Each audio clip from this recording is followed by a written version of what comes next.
तो एपिसोड 1 की शुरुआत होती है मैट, पॉगी और कैरन से, जो कि अपने लॉ फर्म से निकल के एक रिटायरमेंट पार्टी में जा रहे होते हैं। और ये रिटायरमेंट पार्टी मैट, पॉगी और कैरन के दोस्त चेरी नाम के एक डिटेक्टिव की होती है। तो ये तीनों एक बार लाइक रेस्टोरेंट में पहुंचते हैं, जहाँ पे बहुत सारे और भी ऑफिसर्स आए हुए होते हैं। तो यहाँ पर डिटेक्टिव चेरी डिटेक्टिव किम से कह रहे होते हैं कि न्यूयॉर्क के लोग आजकल विजिलेंटी पे पुलिस वालों से भी ज्यादा भरोसा करते हैं। और ये दोनों टीवी पे लगे उस न्यूज को देख रहे होते हैं, जहाँ पे व्हाइट टाइगर नाम का एक विजिलेंटी लोगों को क्राइम से बचा रहा होता है। इसी के साथ ही पॉगी वहाँ पे क्रिस्टीन नाम के एक लॉयर से पेनी के केस के बारे में डिस्कस कर रहा होता है। अभी वहाँ पे सबके सब चेरी के रिटायरमेंट को सेलिब्रेट करते हैं। इधर मैट और कैरन पॉगी को देख के काफी हंस रहे होते हैं, क्योंकि उन्हें लग रहा होता है कि पॉगी इतनी बड़ी माल पटा ही नहीं सकता। तभी पॉगी को एक कॉल आता है और वो बात करने के लिए बार से बाहर जाता है। तो पॉगी को ऐसे जाता हुआ देख के मैट समझ जाता है कि जरूर कुछ न कुछ गड़बड़ है, जिस वजह से वो पॉगी के पास जाता है और उसे पूछता है कि आखिर मैटर क्या है। जिस पर पॉगी उससे कहता है कि उसने अपने केस से रिलेटेड बेनी को छुपा के रखा है। जिस पर मैट उससे काफी ज्यादा गुस्सा होता है कि आखिरकार वो ऐसा कैसे कर सकता है। मगर यहाँ पे प्रॉब्लम की बात ये होती है कि बेनी फॉगी से कॉल पे कह रहा होता है कि उसे यहाँ पे कोई मारने आ रहा है। तभी वहाँ पे मैट डिसाइड करता है कि वो फॉगी के अपार्टमेंट पे जाके इस मैटर को चेक करेगा। और जब डेयरडेविल अब फॉगी के अपार्टमेंट की तरफ जा रहा होता है, तब हम देखते हैं कि डेयरडेविल को कुछ हाईटेक अपग्रेड्स मिल चुके हैं। तो डेयरडेविल फॉगी के अपार्टमेंट की तरफ आधे रास्ते पे होता है, तभी पेनी फॉगी को कॉल करके कहता है कि उसे तुम्हारी लोकेशन चाहिए थी। और इतना सुनने के बाद मैट समझ गया होता है कि यहाँ पर बेनी की नहीं, असल में फॉगी की जान खतरे में है। तो ये सुनने के बाद मैट फॉगी की तरफ निकल पड़ता है। और तभी हम देखते हैं बेंजामिन पॉइंडेक्सर को, जो कि एक स्नाइपर लेके फॉगी के ऊपर एम लिए बैठा है। अब बेंजामिन को डेयरडेविल सीजन 3 में हमने बुलसाई के रोल में देख ही रखा है। तो बेंजामिन पेशे से एक स्नाइपर होता है। तो इससे पहले कि डेयरडेविल वहाँ पे पहुंच पाता, बेंजामिन फॉगी के ऊपर फायर कर देता है। इतना ही नहीं, वो इस बार में एक स्मोक ग्रेनेड भी फेंक देता है, जिससे वहाँ पर अफरा तफरी वाला माहौल क्रिएट हो जाता है। जिसके बाद वो कैरन को भी मारने ही वाला होता है, मगर डेयरडेविल वहाँ पे आके उसे बचा लेता है। और इसके बाद शुरू होती है डेयरडेविल सीरीज की सबसे बेस्ट चीज, वन टेक एक्शन सीन की, जिसमें डेयरडेविल और बेंजामिन एक दूसरे से ब्रूटल तरीके से लड़ते हैं,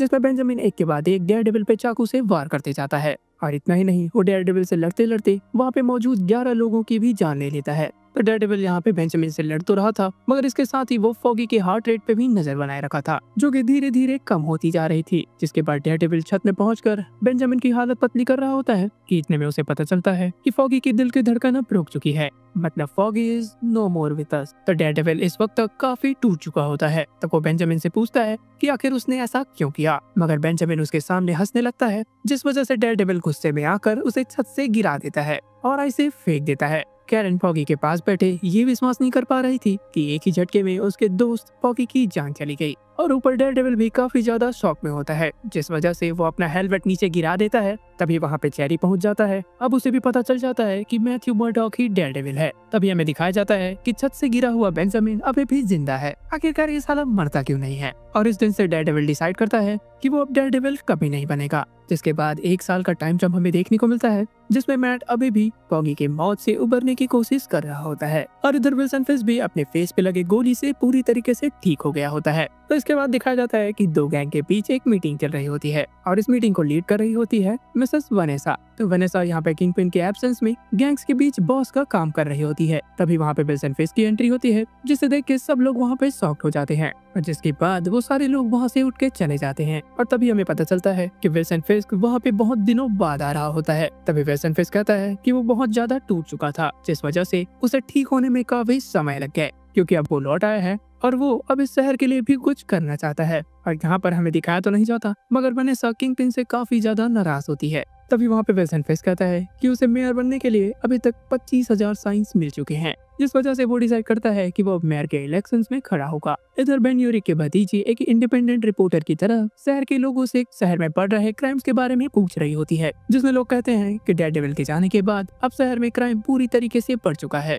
और वो चाहते हैं कि डेयरडेविल एक बार फिर से वापस आ जाए। अभी हमें देखने को मिलता है कि मैथ्यू और क्रिस्टीन ने मिलकर एक लॉ फर्म खोली है, और जिसे उन्होंने नाम दिया था मर्डॉक एंड मैकटफी लॉ फर्म। और इस वक्त तक कैरन का कुछ भी आता पता नहीं होता, और ये दोनों बेंजामिन के केस पे बात कर रहे होते हैं, क्योंकि बेंजामिन के केस पे आज फाइनल वर्डिक्ट आने वाला होता है। जिसके बाद मैट कोर्ट जाता है और वहाँ पे कहता है कि उसका दोस्त फॉगी अब कभी भी वापस नहीं आ सकता, वो भी सामने बैठे इस इंसान के कारण। और तभी कैरन कोर्ट में एंटर करती है, जो कि पिछले 1 साल से कहाँ थी उसके बारे में किसी को भी नहीं पता होता। जिसके बाद मैट कहता है कि उसके दोस्त फॉगी के जस्टिस के लिए वो बेंजामिन को कड़ी से कड़ी सजा मिलते हुए देखना चाहता है। जिसके बाद जज अपना फाइनल वर्डिक्ट देती है कि बेंजामिन ने 11 मर्डर्स किए हैं, जिस वजह से उसे उम्र कैद की सजा होती है और ये सजा नॉन बेलेबल होगी। तो कोर्ट हियरिंग ओवर होने के बाद कैरन और मैट एक दूसरे से बात कर रहे होते हैं, जिसपे वो बताती है कि वो अब सैन फ्रांसिस्को में रहने लगी है। इधर वो मैट के सामने काफी ज्यादा नॉर्मल बिहेव कर रही होती है, जिसे मैट डिटेक्ट कर लेता है कि तुम झूठ बोल रही हो कि तुम ठीक हो। तभी कैरन कहती है कि वो दोस्त मेरा भी था और वो यहाँ पे केवल फॉगी के लिए आई थी। जिसके बाद कैरन डेयरडेविल के बारे में पूछती है, जिस पर मैट कहता है कि उसने सब कुछ अब सिस्टम के हाथों में छोड़ दिया है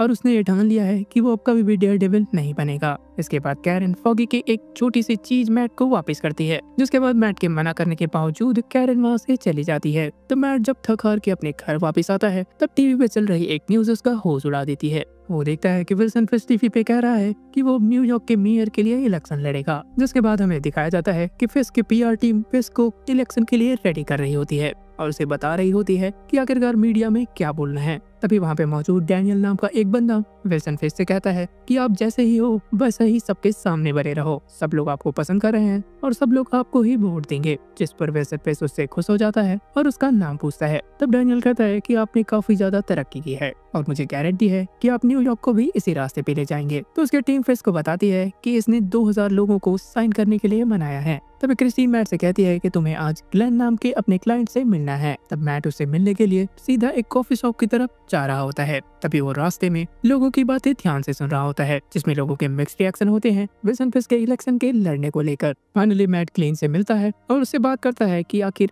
उनका लॉ फर्म उनकी किस तरीके से मदद कर सकता है। तब ग्लेन कहते हैं कि उसे क्रिस्टीन ने एक थेरेपी के लिए भेजा था, न कि किसी केस के सिलसिले में। तब मैट उसके रिप्लाई में कहता है कि उसे क्रिस्टीन ने कहा था कि ग्लेन को एक लॉयर की जरूरत है। तो ये दोनों समझ गए थे कि क्रिस्टीन ने इन दोनों को एक ब्लाइंड डेट पे भेज दिया है। और जब मैट वहाँ से वापस आता है, तब वो क्रिस्टीन की अच्छे से क्लास लेता है, जहाँ पे क्रिस्टीन उससे कहती है कि मैंने तुम्हें इतना खुश कभी नहीं देखा है। वो जान गई थी कि ये ब्लाइंड डेट सक्सेसफुल रही। जिसके बाद वो जैसे ही अपने ऑफिस में जाता है, जेरी वहाँ पे उसका इंतजार कर रहा होता है और जेरी यहाँ पे रिटायर होने के बाद मैट के लिए एक प्राइवेट इन्वेस्टिगेटर का काम कर रहा होता है। तो मैट ने जेरी को यहाँ पे विल्सन फिस्क की इन्वेस्टिगेशन में लगा रखा था। तो इन्वेस्टिगेशन के बाद जेरी मैट को बता रहा होता है कि फिस्क ने अपना पूरा का पूरा धंधा अभी तक क्लीन बनाया रखा है, उसके खिलाफ कोई भी छोटी से छोटी भी सबूत नहीं मिल पाई और इस चीज में उसकी मदद शायद उसकी वाइफ वनेसा ने किया है। जिसके बाद मैट किंगपिन के इस मैटर को खुद ही इन्वेस्टिगेट करने का फैसला करता है। इसके बाद एक बार और बेन यूरिक की भतीजी को विल्सन फिस्क के इलेक्शन में खड़े होने के रिलेटेड लाइव रिपोर्टिंग करते हुए दिखाया जाता है, जिस पर उसे न्यूयॉर्क के लोगों से मिक्स्ड रिएक्शंस मिल रहे होते हैं। कोई विल्सन फिस्क को एक अच्छा कैंडिडेट बता रहा होता है तो कोई उसे बुरा।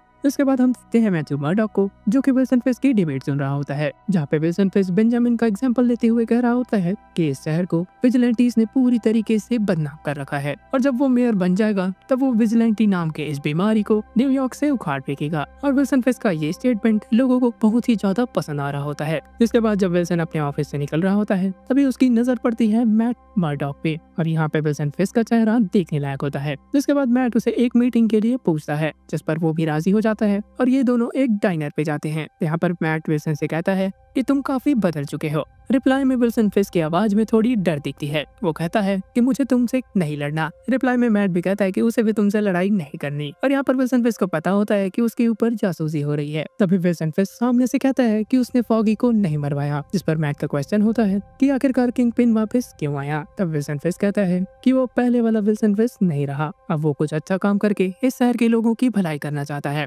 साथ ही मैट से कहता है कि तुमने डेयरडेविल बन के इधर उधर घूमना क्यों बंद कर दिया। तब मैट कहता है कि उसने अपने दोस्त को खोया है और ये रीजन है कि वो अब और किसी को खोना नहीं चाहता। और तो और मैट ये भी कहता है कि वो भगवान पे बिलीव करता है, जिस वजह से वो विल्सन फिस्क को सुधरने का एक मौका जरूर देगा। और अगर विल्सन फिस्क ने आगे चल के इस रास्ते से भटकने की कोशिश की तो उसे सजा देने भी वो खुद ही आएगा। तभी सामने से भी वार्निंग आती है कि विल्सन फिस्क के मेयर बनने के बाद अगर तुमने अपनी डेयरडेविल गिरी जारी रखी तो तुम्हारा भी हश्र पूरा होगा। तो जिसके बाद मैट ग्लेन के साथ एक डिनर डेट पे जाता है, जहाँ पे वो दोनों चल ही रहे होते हैं कि इतने में उसे पता चलता है कि विल्सन फिस्क ने ये इलेक्शन जीत लिया है। और ये न्यूज़ सुनने के बाद ग्लेन ऑब्जर्व करती है कि मैट के चेहरे का रंग उड़ चुका है, जिस पर मैट ग्लेन से कहता है कि विल्सन फिस्क एक दरिंदा है और उसका भरोसा कभी भी नहीं किया जा सकता। इधर विल्सन फिस्क के ऑफिस में पार्टी स्टार्ट हो चुकी थी, जहाँ पर वेनेसा भी प्रेजेंट होती है। जिसके बाद वो दोनों छत पे जाके अकेले में बात कर रहे होते हैं। तभी विल्सन कहता है कि उसे एडम के बारे में पता है। तब वेनेसा विल्सन से कहती है कि प्लीज उसे मारना मत, जिस पर विल्सन कहता है कि उसके अंदर का कातिल पहले ही मर चुका है। जिसके बाद विल्सन फिस्क पूरे न्यूयॉर्क को थैंक्स कहते हुए एक स्पीच देता है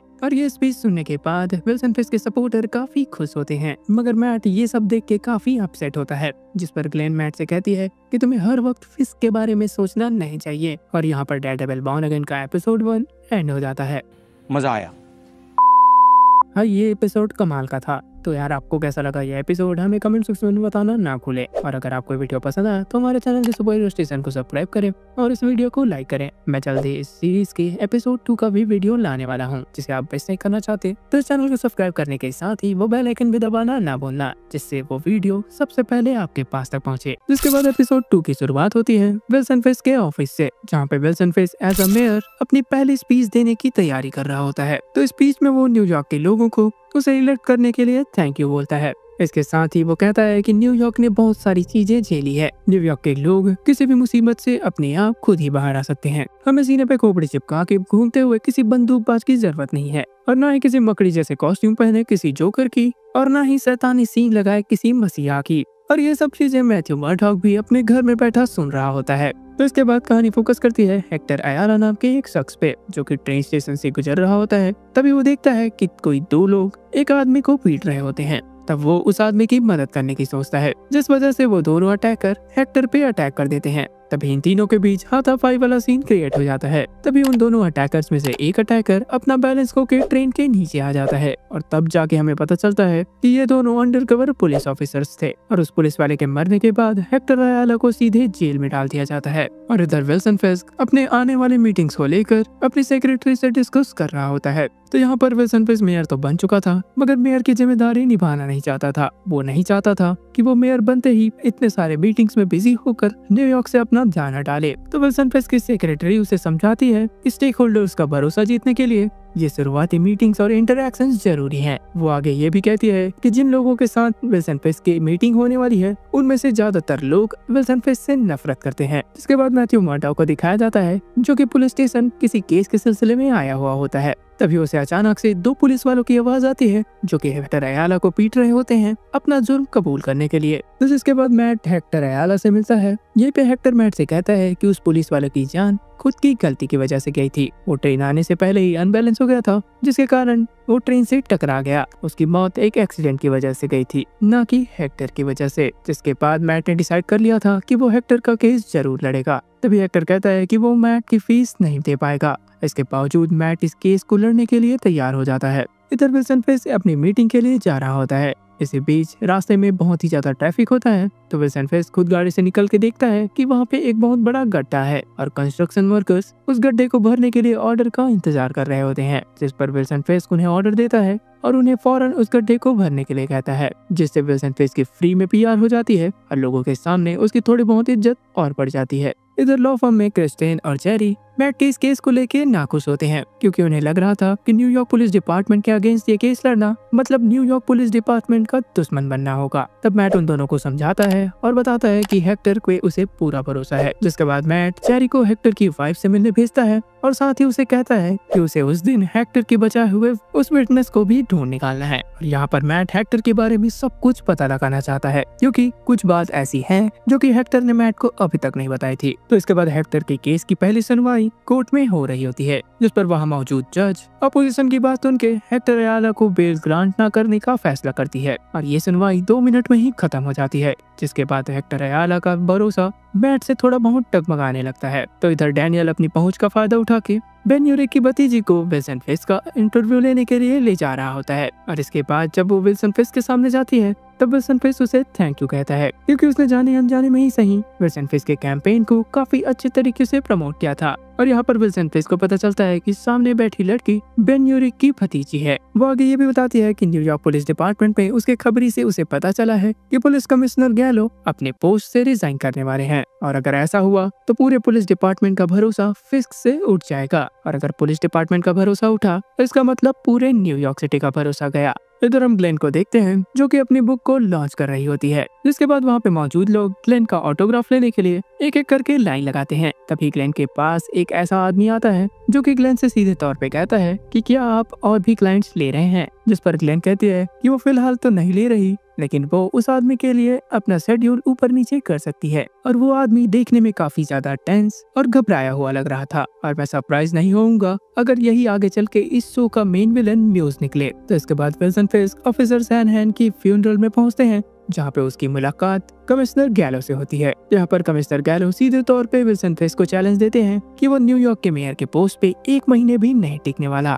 इधर क्रिस्टीन और चेरी हेक्टर की वाइफ से मिलने आए होते हैं, जहाँ पे हेक्टर की वाइफ उनसे पूछ रही होती है कि हेक्टर आखिर बच पाएगा भी या नहीं, जिस पर क्रिस्टीन उसे जवाब देती है कि उसे पूरा भरोसा है कि हेक्टर बेकसूर निकलेगा, मगर इसके लिए आपको हमारी मदद करनी पड़ेगी। आपको करना ये है कि आपको हेक्टर की सुनवाई के दिन कोर्ट में जाके अपने हस्बैंड को सपोर्ट करना होगा। तभी चेरी हेक्टर की वाइफ से कहता है कि उसे कोर्ट में पेश करने के लिए हेक्टर की खोज चाहिए। जिसके बाद चेरी जैसे ही हेक्टर के रूम में जाके तलाशी लेना शुरू करता है, तब उसके सामने एक चौंकाने वाला सच सामने आता है। अब चेरी ये जान चुका था कि हेक्टर अयाला ही असली व्हाइट टाइगर है, क्योंकि हेक्टर अयाला के रूम से व्हाइट टाइगर वाली कॉस्ट्यूम और उसके साथ ही एक एमुलेट भी मिलता है, जिससे हेक्टर अयाला को उसकी पावर्स मिलती है। इधर मैट और ग्लेन एक डिनर डेट पे आए हुए होते हैं। तभी चेरी मैट को कॉल करके बताता है कि हेक्टर अयाला ही व्हाइट टाइगर है, और अब मैट को पता चल चुका था कि हेक्टर आखिर किस बात को उससे छुपा रहा था। तो अगले दिन मैट सीधे जाके हेक्टर से ये पूछता है कि तुमने आखिर इस बात को मुझसे क्यों छुपाया, जिस पर हेक्टर को भी लगता है कि उसने ये सच छुपा के बहुत ही बड़ी गलती की है। हेक्टर आगे कहता है इस शहर में लोग एक के बाद एक गायब होते जा रहे हैं, जिस वजह से किसी को तो इस प्रॉब्लम का सॉल्यूशन देना ही पड़ेगा। और यहाँ पर हेक्टर डेयरडेविल की भी बात करता है कि अगर डेयरडेविल अभी यहाँ पे होता तो ये क्राइम्स नहीं हो रहे होते। तभी मैट कहता है कि अगर इन्हें इसके बारे में पता चल गया है तो अपोजिशन पार्टी को भी हेक्टर के सीक्रेट के बारे में पता चल जाएगा। दूसरी तरफ कमिश्नर गैलो विल्सन फिस्क के ऑफिस में अपना रेजिग्नेशन लेटर देने आए होते हैं, और इसके बाद विल्सन फिस्क अपना असली गेम खेलना शुरू करता है। तो वो कमिश्नर गैलो को ब्लैकमेल करता है कि अगर उसने रेजिग्नेशन लेटर वापस नहीं लिया तो उसके फैमिली मेंबर में से किसी को भी आँच आ सकती है, जिस वजह से ना चाहते हुए भी कमिश्नर गैलो को अपना रेजिग्नेशन लेटर वापस लेना पड़ता है। इधर मैट और ऑपोजिशन टीम का लॉयर सीधे जज से मिलते हैं। तो यहाँ पर मैट जज से कह रहा होता है कि हेक्टर के व्हाइट टाइगर होने का इस केस से कोई भी लेना देना नहीं है, इस वजह से उसके व्हाइट टाइगर होने की बात को इस केस से अलग रखा जाए और इस चीज को सबूत बनाकर इस केस में ना जोड़ा जाए। तो ऑपोजिशन इस बात से आपत्ति जताते हैं, लेकिन मैट यहाँ पे कहता है कि जिस वक्त उस पे अटैक हुआ था उस वक्त हेक्टर ना तो व्हाइट टाइगर के सूट में था और ना ही उसके पास उसकी पावर देने वाली एमुलेट थी। और इसे सुनने के बाद जज भी इस चीज के लिए मान जाते हैं। इधर मिस यूरिक एक बार फिर से अपना रिपोर्टिंग कर रही होती है, जिस पर इस बार उसका एजेंडा होता है न्यूयॉर्क के लोगों से पुलिस डिपार्टमेंट के बारे में जानना। तो न्यूयॉर्क के लोगों का कहना था कि क्राइम अगर हो भी रहा होगा तो पुलिस वहाँ पे नहीं पहुँचेगी, और पुलिस के होने पर भी क्राइम हो जा रही है, जिस वजह से ये पुलिस कोई काम की नहीं। तो इसके बाद चेरी और मैट एक साथ मिलते हैं और न्यूयॉर्क की स्काईलाइन को देखते हुए डिस्कस कर रहे होते हैं कि क्या वो हेक्टर अयाला का केस जीत पाएंगे। यहीं पर चेरी कहता है कि उसे हेक्टर के बचाए हुए उस विटनेस के बारे में कुछ भी जानकारी नहीं मिली। तब मैट डिसाइड करता है कि वो इस मैटर को अब खुद ही इन्वेस्टिगेट करेगा, जिसके बाद वो सीधे उसी पुलिस वाले पे नजर रखना शुरू कर देता है जिस पुलिस वाले के साथ हेक्टर का पंगा हुआ था। और उस पुलिस वाले पे पूरे दिन भर नजर रखने के बाद फाइनली मैट मर्डॉक को उसके काम की बात पता चलती है। तो उस पुलिस वाले को कोई फोन करके कहता है कि वो आदमी मिल गया है, और सामने वाला बंदा उस पुलिस वाले को उसके एड्रेस में मिलने के लिए कहता है, क्योंकि अब वो पुलिस वाला उस विटनेस को मारने वाला होता है। तो मैट सीधे चेरी के पास कॉल करता है और उसे अलर्ट रह के एक पार्क में मिलने के लिए कहता है। तो किसी तरीके से मैट उन दोनों पुलिस वालों से पहले उस विटनेस के घर तक पहुंच जाता है। तो मैट उसके दरवाजे पे नॉक करके उसे बताता है कि वो उसी आदमी को रिप्रेजेंट कर रहा है जिसने तुम्हारी जान स्टेशन पे उस दिन बचाई थी। तो यहाँ पर मैट उस विटनेस को समझा रहा होता है कि वो इकलौता ऐसा शख्स है जो कि हेक्टर को बेकसूर साबित करवा सकता है, और उसे वार्निंग देता है कि तुम्हें मारने के लिए 2 पुलिस वाले यहाँ पे कभी भी पहुँच रहे होंगे। और मैट के ऐसा कहते ही वहाँ पे वो पुलिस वाले पहुँच भी जाते हैं। तब मैट उसे खिड़की के रास्ते से भगा देता है और उसे उस पार्क में भेजकर चेरी से मिलने के लिए कहता है। इसके बाद जब मैट उस अपार्टमेंट का दरवाजा खोलता है, वो दोनों पुलिस वाले मैट को देख के हैरान हो जाते हैं और उन दोनों पुलिस वाले को जब वो विटनेस उस रूम में नहीं मिलता तो वो मैट को ही पीटने लग जाते हैं और मैट भी उन दोनों पुलिस वाले की मार चुपचाप से सह रहा होता है। मगर लाइन तब क्रॉस हो जाती है जब उन पुलिस वालों में से एक पुलिस वाला मैट को वहीं पे मारने के लिए कहता है। तभी वो पुलिस वाले एक बार फिर से मैट से पूछते हैं कि आखिरकार वो विटनेस कहाँ गया, जिस पर मैट उन दोनों से कहता है कि देख यार, अगर मैं देख पाता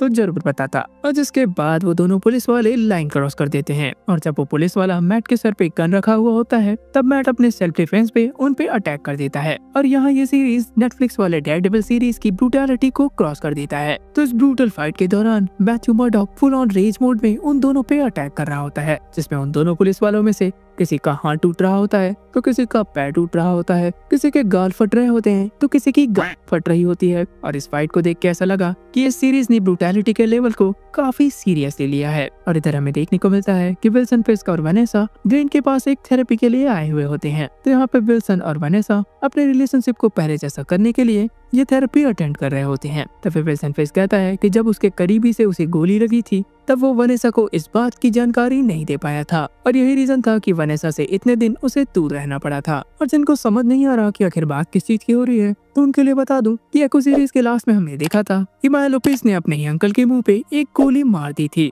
और विल्सन फिस्क उसी चोट की बात कर रहा होता है जिससे वो पूरी तरीके से रिकवर कर चुका है, मगर उसके कॉन्सिक्वेंसेस अभी उसे देखने को मिल रहे हैं। तो यहाँ पर वनेसा पूरी तरीके से इस रिलेशनशिप से गिव अप करती होती है। उसे ऐसा बिल्कुल भी नहीं लग रहा था कि उनके बीच पहले जैसा अब सब चीज नॉर्मल हो सकता है, लेकिन विल्सन फिस्क बस वनेसा को खोना नहीं चाहता था। और गाइस यहाँ पे डेयरडेविल बॉर्न अगेन का एपिसोड 2 एंड हो जाता है। तो डेयरडेविल बॉर्न अगेन के एपिसोड 3 की शुरुआत में हम देखते हैं मैथ्यू मर्डॉक को जो कि जेल में हेक्टर से मिलने गया होता है। तो मैट यहाँ पे हेक्टर का हालचाल जानने के लिए आया होता है। अभी हेक्टर मैट को बताता है कि पोर्टो रिको में उसके घर के पास एक बहुत ही सुंदर बीच है, जिस पर मैट हेक्टर से वादा करता है कि तुम ये बीच एक बार फिर से जरूर देखोगे और तुम उस वक्त अपनी फैमिली के साथ होगे, यहाँ पे जेल में नहीं। दूसरी तरफ हम देखते हैं कि फिस्क के गैंग में बहुत ही ज्यादा अनबन चल रही होती है, जिस वजह से फिस्क के एक गैंग की ट्रक जब बाहर जा रही होती है तब उस वक्त दूसरे गैंग के कुछ आदमी उस ट्रक को रुकवा कर उनसे हफ्ता वसूल करते हैं, जिस पर सामने वाला आदमी ट्रक में बैठे उन दोनों लोगों से उनका वॉलेट भी मांग लेता है, जिस पर एक बंदा अपना वॉलेट तो दे देता है मगर दूसरा वाला उसे धमकी देता है। इससे गुस्सा होकर उन दोनों को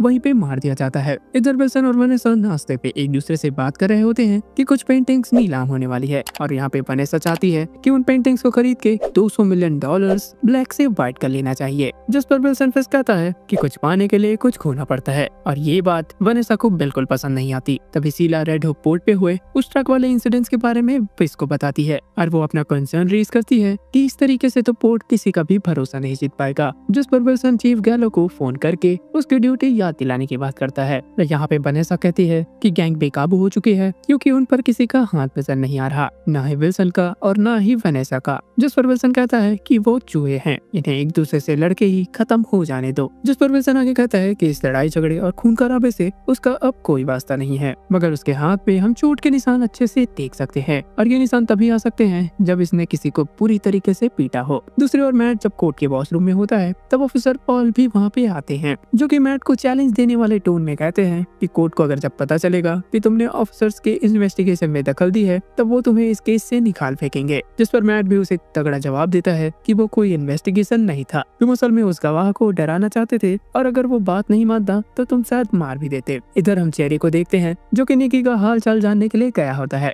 यहाँ पर चेरी कुछ ड्रग्स भी निकी के लिए लेके गया होता है ताकि वो इसे लेके अपने माइंड को शांत करके कोर्ट में गवाही दे सके। और इधर कोर्ट में हेक्टर की केस की सुनवाई स्टार्ट होती है, जहाँ पे हॉजबर्ग ऑफिसर पॉल से क्वेश्चन कर रहा होता है। तो ऑफिसर पॉल बता रहा होता है कि वो 15 साल से NYPD में काम कर रहा है, जिसमें उसे 3 बार मेडल्स मिल चुके थे। तो ऑफिसर पॉल यहाँ पे एक के बाद एक कई झूठ बोले जा रहा था। वो आगे कहता है कि न्यू ईयर के शाम जब वो गश्त लगा रहे थे तब हेक्टर अयाला कहीं से आता है जिसकी आंखें काफी ज्यादा लाल थी, उसने सीधे आके इन पर अटैक करना शुरू कर दिया। तो ये सब बातें सुन के मैट रियलाइज करता है कि हेक्टर की दिल की धड़कन काफी तेज हो चुकी है, जिस वजह से वो हेक्टर से कहता है कि तुम इसकी बातों पे ध्यान मत दो। तो ऑफिसर पॉल यहाँ पे कहता है कि हेक्टर ने जानबूझ के ऑफिसर कैल को खींच के ट्रेन के सामने उसे फेंक दिया, जिसके बाद मैट ऑफिसर पॉल पे अपना क्वेश्चन दागना शुरू करता है कि आप कह रहे हैं कि आप दोनों ऑफिसर्स के अलावा उस स्टेशन पे कोई नहीं था। तो यहाँ पर मैट काफी ज्यादा घुमा फिरा कर ये क्वेश्चन पूछ रहा होता है। तभी मैट कहता है कि ऑफिसर पॉवेल ऑफिसर कैल के साथ अपनी ही खबरी को पीट रहे थे। तब जज मैट से कहता है कि आप जो भी बोल रहे हैं इसके लिए आपको सबूत पेश करना होगा।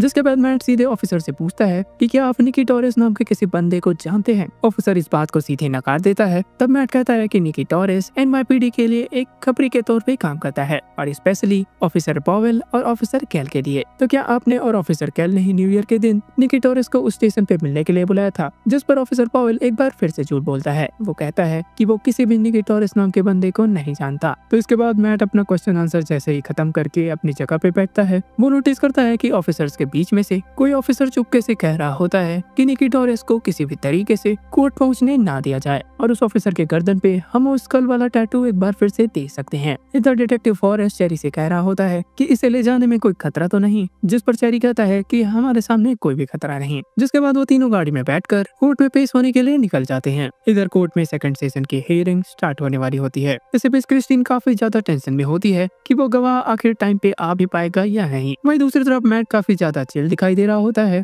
वो क्रिस्टीन से कहता है कि तुम्हें बार बार दूर की तरफ देखने की जरूरत नहीं, वो टाइम पे आ जाएगा। इधर चेरी नोटिस करता है कि उनकी गाड़ी का कोई पीछा कर रहा है। वो गाड़ी भगाकर उनसे पीछा छुड़ाने की कोशिश करता है, मगर एक रास्ते पे जैसे ही वो आगे मुड़ता है उसके सामने ऑफिसर पॉवेल खड़ा होता है। तो ऑफिसर चेरी को गाड़ी से बाहर निकलने के लिए कहता है और जब वो गाड़ी की चेकिंग करता है तब उसे गाड़ी में कुछ भी नहीं मिलता। ऑफिसर को चकमा देके डिटेक्टिव फॉरेस्ट और निकी दूसरी गाड़ी से कोर्ट पहुंच चुके थे। इधर कोर्ट की हियरिंग स्टार्ट हो चुकी थी, जिस वजह से जज ने मैट से गवाह को बुलाने के लिए कहा। लकीली निकी वहाँ पे टाइम से पहुंच जाता है, जिसके बाद वो अपना स्टेटमेंट देना शुरू करता है। तो निकी कोर्ट में सबसे कहता है कि उसका नाम निकी टोरेस है और वो वॉशिंगटन हाइट्स में रहता है। निकी आगे ये भी कहता है कि उसके घर से वो सबवे स्टेशन मात्र 4 ब्लॉक दूर है। तो मैट निकी से क्वेश्चन करना स्टार्ट करता है, जिसमें वो सबसे पहला क्वेश्चन करता है कि आपके कुछ वक्त काफी मुश्किल गए थे और ऐसा क्यों। जिस पर निकी बताता है कि वो ड्रग्स के केस में गिरफ्तार हुआ था और यही रीजन होता है कि वो पुलिस वालों का खबरी बन गया, जिस वजह से पुलिस ने उस पर से चार्ज हटा दिए। तभी मैट निकी से पूछता है कि क्या आप उस रात ऑफिसर पॉवेल और कैल से इसी सिलसिले में मिलने गए थे। और इससे पहले कि वो मैट के सवालों का जवाब दे पाता,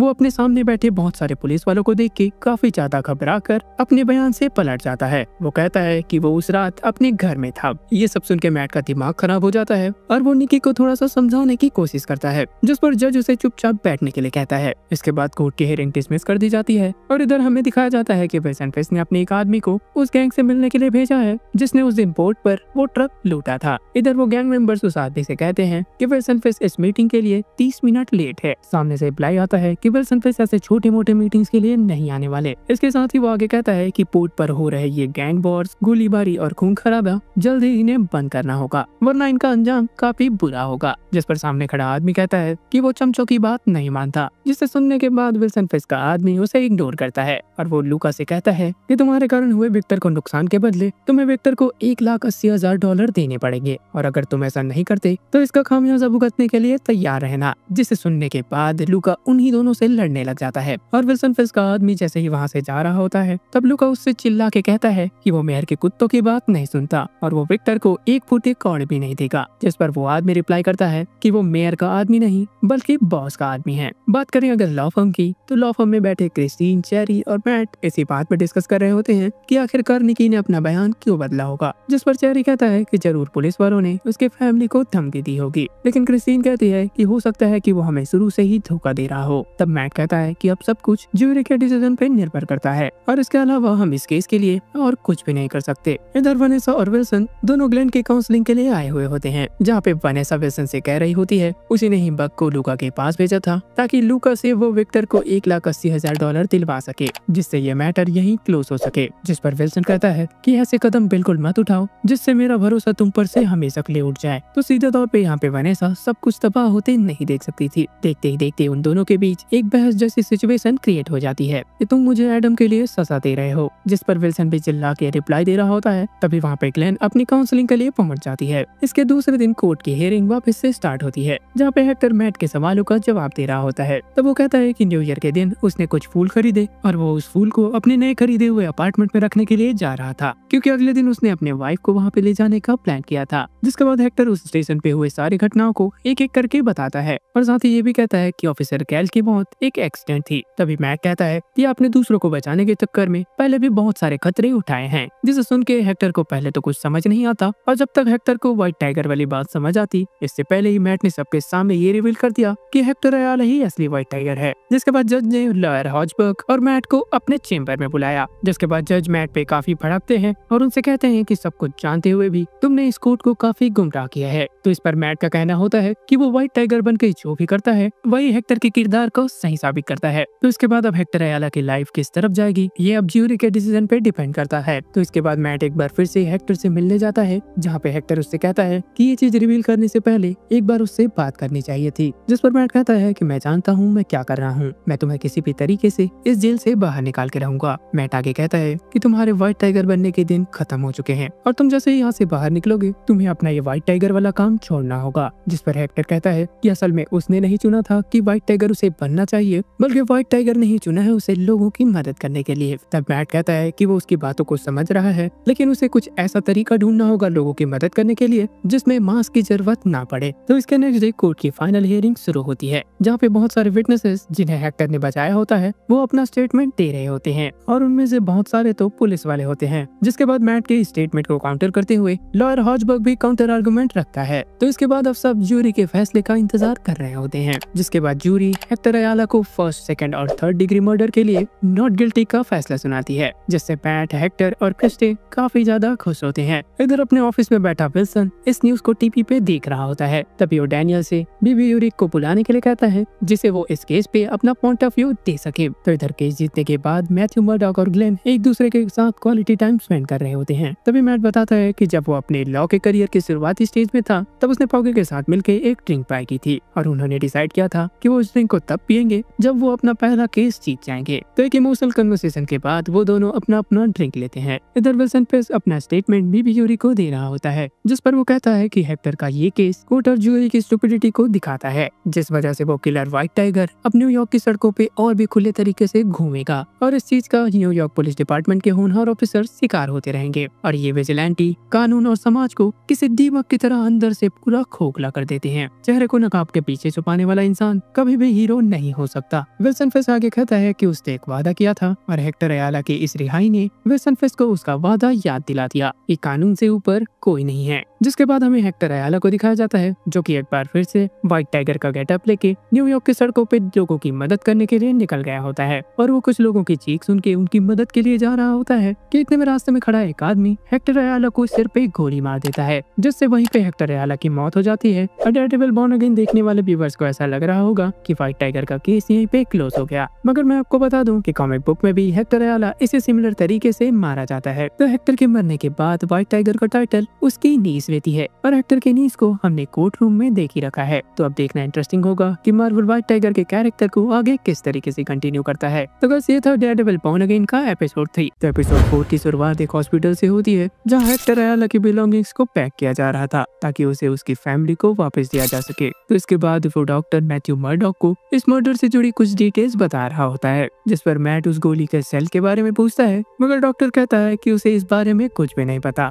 और तभी वहाँ पे हेक्टर की नीस एंजेला पहुँच जाती है। वो चाहती थी कि वो एक लास्ट बार अपने अंकल को देख ले, मगर मैट उसे किसी तरीके से समझाकर वहाँ से बाहर ले जाता है। यहाँ पर एंजेला का भरोसा पूरी तरीके से न्यूयॉर्क और न्यूयॉर्क के पुलिस डिपार्टमेंट से उठ चुका था, और उसको ऐसा लग रहा था कि उसके अंकल के मर्डर के पीछे न्यूयॉर्क के पुलिस वालों का ही हाथ है। तो इसके बाद हमें म्यूस को दिखाया जाता है, जो कि किसी आदमी को उठा के अपने हाइड आउट में लेके जा रहा होता है। तो इसके बाद स्टोरी डैनियल और बीबी पे शिफ्ट होती है, जहाँ ये दोनों जम के पार्टी कर रहे होते हैं। तो नशे में तो डैनियल भूल जाता है कि उसकी दोस्त बीबी एक जर्नलिस्ट है, और यहाँ पे बातों बातों में ही डैनियल ने फिश का आने वाला प्लान बीबी के सामने उगल दिया। इधर क्रिस्टीन मैट को कॉल करके उसे लीरॉय ब्रैडफोर्ड के केस के बारे में बताती है, जिसके बाद मैट सीधे लीरॉय से मिलने के लिए पुलिस स्टेशन चला जाता है, जहाँ पे वो अपने क्लाइंट लीरॉय को बताता है कि सारे सबूत और गवाह तुम्हारे खिलाफ हैं, जिस वजह से तुम्हें प्रोफेशन मिलना तो नामुमकिन है, तुम्हें कुछ न कुछ दिन तो जेल में काटने ही पड़ेंगे। मगर यहाँ पे लीरॉय बिल्कुल भी तैयार नहीं होता अपने आप को जेल में देखने के लिए, मगर मैट किसी तरीके से नेगोशिएट करके इस सजा को 7 दिनों तक ले ही आता है। मगर लीरॉय इससे भी खुश नहीं था, उसे एक भी दिन जेल में नहीं काटना था, और ये तो चोरी करने से पहले सोचना था। जिसके बाद मैट और लीरॉय के बीच एक छोटी सी बहस जैसी सिचुएशन क्रिएट हो जाती है, जिसके बाद लीरॉय अपना इमोशनल बैकग्राउंड स्टोरी बताने लगता है। तो लीरॉय का मामला खत्म करके मैट जैसे ही वहाँ से निकल रहा होता है, उसकी मुलाकात एक बार फिर से ऑफिसर पॉल से हो जाती है। तो यहाँ पर मैट मैट उसको उकसा के ये जानने की कोशिश करता है कि क्या हेक्टर को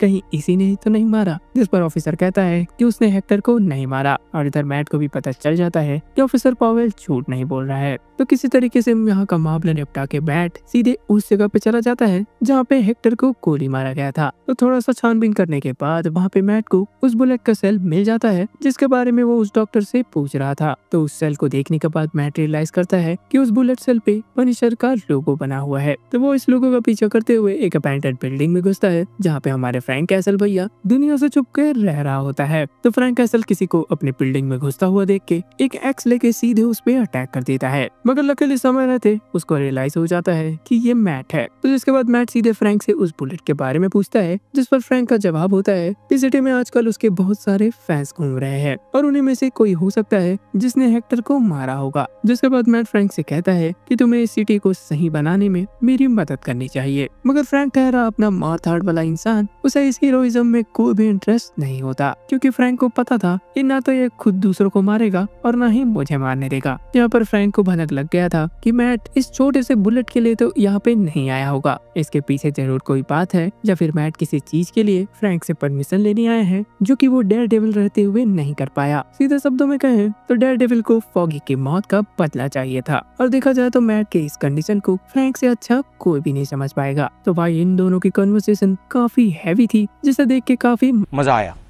इधर विल्सन फिस्क और वनेसा एक बार फिर से अपने काउंसलिंग के लिए ग्लेन के पास गए होते हैं। तो यहाँ पे ग्लेन का कहना होता है कि जो चीजें इस रिलेशनशिप में दरार खड़ी कर रही है उसके बारे में खुल के बात करनी चाहिए, तभी वो इन दोनों की मदद कर पाएगी। जिस पर वनेसा एडम का नाम लेती है और एडम के बारे में ग्लेन को बताने लगती है। तो जिसके बाद ग्लेन का सवाल सीधे फिस्क से होता है कि क्या उसने कभी एडम से बात की है या नहीं, जिस पर फिस्क कहता है कि हाँ उसने एक बार बात की है, वो भी इस मैटर पे कि वो वनेसा को काफी चाहता है, जिस वजह से वो वनेसा की लाइफ से काफी दूर हो जाए, इससे ज्यादा कुछ नहीं। काउंसलिंग के खत्म होने के बाद वो दोनों जब वहाँ से जा रहे होते हैं तब ग्लेन वनेसा को रोकने के लिए कहती है और अकेले में उससे पूछती है कि क्या वो फिस्क के साथ सेफ है या नहीं, जिस पर वनेसा का कहना होता है कि फिस्क दूसरों के लिए कुछ भी हो, वो मेरे लिए ऐसा वैसा कदम नहीं उठा सकता। जिसके बाद हमें बेयर फिस्क और उसकी बाकी टीम को दिखाया जाता है जो कि रेड हुड पोर्ट पे अपने आने वाले प्लान्स के बारे में डिस्कस कर रहे होते हैं। तो फिस्क कहता है कि हमें कहीं ना कहीं से तो शुरुआत करनी ही होगी, तो क्यों ना रेड हुड पोर्ट से ही किया जाए। जिस पर सीला बार बार उसे टोक रही होती है कि हम ऐसा काम नहीं कर सकते, हमें डायरेक्टली ऐसा नहीं करना चाहिए, हमें गवर्नमेंट का प्रोसेसर फॉलो करना चाहिए। वही ऐसा मुझे ही लग रहा है या तुम लोग को भी कि विल्सन फिस्क जल्द ही इस सीला की बच्ची का काम तमाम करवा देगा।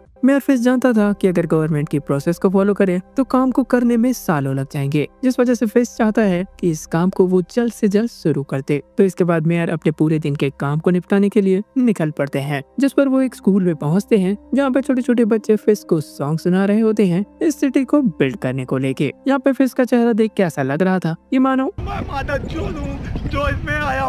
इसी बीच डैनियल की नजर बीबी के छापे हुए उस आर्टिकल पर पड़ती है जिसमें बीबी ने मेयर फिस्क के बारे में कुछ उल्टा सीधा छाप रखा है, जिस पर सीला डैनियल से कहती है कि वो इस मैटर को किसी तरीके से संभाल लेगी, तुम बस फोन करके बाकी मीटिंग्स को कैंसिल करवाओ। तो जैसे तैसे फिस्क का ये टॉर्चर खत्म होता है, जिसके बाद उन बच्चों की मैम कहती है कि ये तो हमारा पहला गाना था, इसके बाद एक और गाना बचा हुआ है। अरे नहीं, अरे कहाँ गया? जिसे सुन के फिस्क कहता है कि अभी के लिए इतना ही, मुझे और भी बहुत सारे काम हैं जिसे निपटाना बहुत ही जरूरी है। तो इसके बाद सीला जैसे ही उस आर्टिकल के बारे में मेयर फिस्क को बताती है, मेयर फिस्क काफी ज्यादा गुस्से में आ जाते हैं। तो जिसके बाद फिस्क अपने बेयर ऑफिस में जितने भी लोग काम कर रहे हैं उन सब की एक मीटिंग बुलाता है, ये जानने के लिए कि आखिरकार इस खबर को लीक किसने की। तो फिस्क यहाँ पे काफी ज्यादा गुस्से में होता है। तभी डैनियल इस बात को एक्सेप्ट कर लेता है कि ये न्यूज लीक असल में उससे हुई है। तो फिस्क डैनियल को अपने काम से निकालने ही वाला होता है, इतने में डैनियल उससे माफी मांगने लग जाता है और उसे बताता है कि उस दिन बार में उससे कुछ ज्यादा ही पी ली थी, जिस वजह से ये सब की जानकारी उसके मुंह से फिसल गई। और डैनियल के इस माफी मांगने के अंदाज को देख के फिस्क उसे माफ कर देता है और उसे कहता है कि अगली बार ऐसी गलती की तो दोबारा गलती करने के लिए वो जिंदा नहीं बचेगा। पर मुझे पक्के तौर पे लग रहा है कि डैनियल इस सीजन के लास्ट में कुछ न कुछ बड़ा जरूर करने वाला है। तो इसके बाद हमें न्यूयॉर्क के अलग अलग जगहों के कुछ रैंडम शॉट्स दिखाए जाते हैं, जिसमें एक वॉल पे बने हुए ग्राफिटी में हम म्यूज का नाम लिखा हुआ देख सकते हैं। इधर वनेसा और फिश अपने घर में बैठ के एक दूसरे से बात कर रहे होते हैं, जिस पर फिश वनेसा से कहता है कि जब वो छोटा था तो उसने सारे की सारी चीजें अपने डैड से ही सीखी है, फिर चाहे वो दूसरों से हाथ कैसे मिलाना है या फिर ये जानना कि कौन आदमी तुम्हें धोखा देगा और कौन नहीं। विल्सन फिश आगे ये भी कहता है कि उनके डैड के डिक्शनरी में माफी जैसा शब्द कभी था ही नहीं, और ये सेम चीज विल्सन फिश के भी अंदर है, जिस वजह से वो बदलने की काफी कोशिश कर रहा है। साथ ही साथ वो सब चीजें पहले जैसे करने का ट्राई कर रहा है, जिस पर वनेसा कहती है कि वो अब सेम पर्सन नहीं है जिसे तुमने छोड़ दिया था। तो इसके बाद हमें एक बार फिर से मैट को दिखाया जाता है, जो कि अपने दिन भर की टेंशन को लेके जैसे ही अपने घर जाता है, उसका घर पे ग्लेन इंतजार कर रही होती है। तो ग्लेन से मिलते ही मैट अपना दिन भर का हाल चाल ग्लेन को बताता है। तो इसके बाद हम देखते हैं कि मैट काफी ज्यादा सोच में डूबा होता है इस बात को लेके कि आखिरकार इस सिटी का क्या होगा, और ये चीज सोचने के कारण उसे नींद भी नहीं आ रही होती। जिसके बाद वो अपने घर पे बने सीक्रेट जगह पे जाता है, जहाँ पे वो डेयरडेविल से रिलेटेड सारे सामानों को रखता है, जहाँ पे हम डेयरडेविल के बहुत सारे हेलमेट्स को भी देख सकते हैं, जिस पर सी हल्क में दिखाया गया वो गोल्डन हेलमेट भी शामिल होता है। तो वो वहाँ से अपना वेपन्स निकालता है और छत पे ही प्रैक्टिस करना शुरू कर देता है। इसका मतलब क्लियर है कि हमें नेक्स्ट एपिसोड में कुछ डेयरडेविल एक्शंस देखने को मिलने वाला है। तो दूसरी तरफ आया कर विल्सन फिश पे, तो वो स्ट्रेस ईटिंग करता हुआ एडम से बात कर रहा होता है। तो इसका मतलब क्लियर है कि विल्सन फिश के नकल पे वो निशान आखिर किसको मारने से लगे थे, और यार इस चीज को तो आपने पहले ही गेस कर लिया होगा। तो यहाँ पर एडम काफी ज्यादा चिल्ला के उसे छोड़ने के लिए कह रहा होता है, मगर विल्सन फिश इतनी आसानी से उसे कहाँ छोड़ने वाला है। तो इस एपिसोड के एंड होते होते ये तो हमें क्लियर हो जाता है कि डेयरडेविल और किंगपिन दोनों के दोनों अपने पुराने रास्ते पे वापस लौट रहे हैं। तो इसके बाद कहानी ऑलमोस्ट एंड होने वाली थी कि इतने में हमें म्यूज को एक बार फिर से दिखाया जाता है, जहाँ पे म्यूज उसी आदमी के बॉडी से खून निकाल रहा होता है जिस आदमी को वो इस एपिसोड के शुरुआत में अपने हाइड आउट में लेके जा रहा होता है। और ऐसा देख के लग रहा था कि ये म्यूज का पहला शिकार नहीं था, उसने और भी बहुत सारे मर्डर्स किए हैं, जिस वजह से उसके हाइड आउट में बहुत सारे खून के बॉटल्स देखे जा सकते हैं। और यहाँ पर डेयरडेविल बॉर्न अगेन का एपिसोड 4 एंड हो जाता है। मजा आया।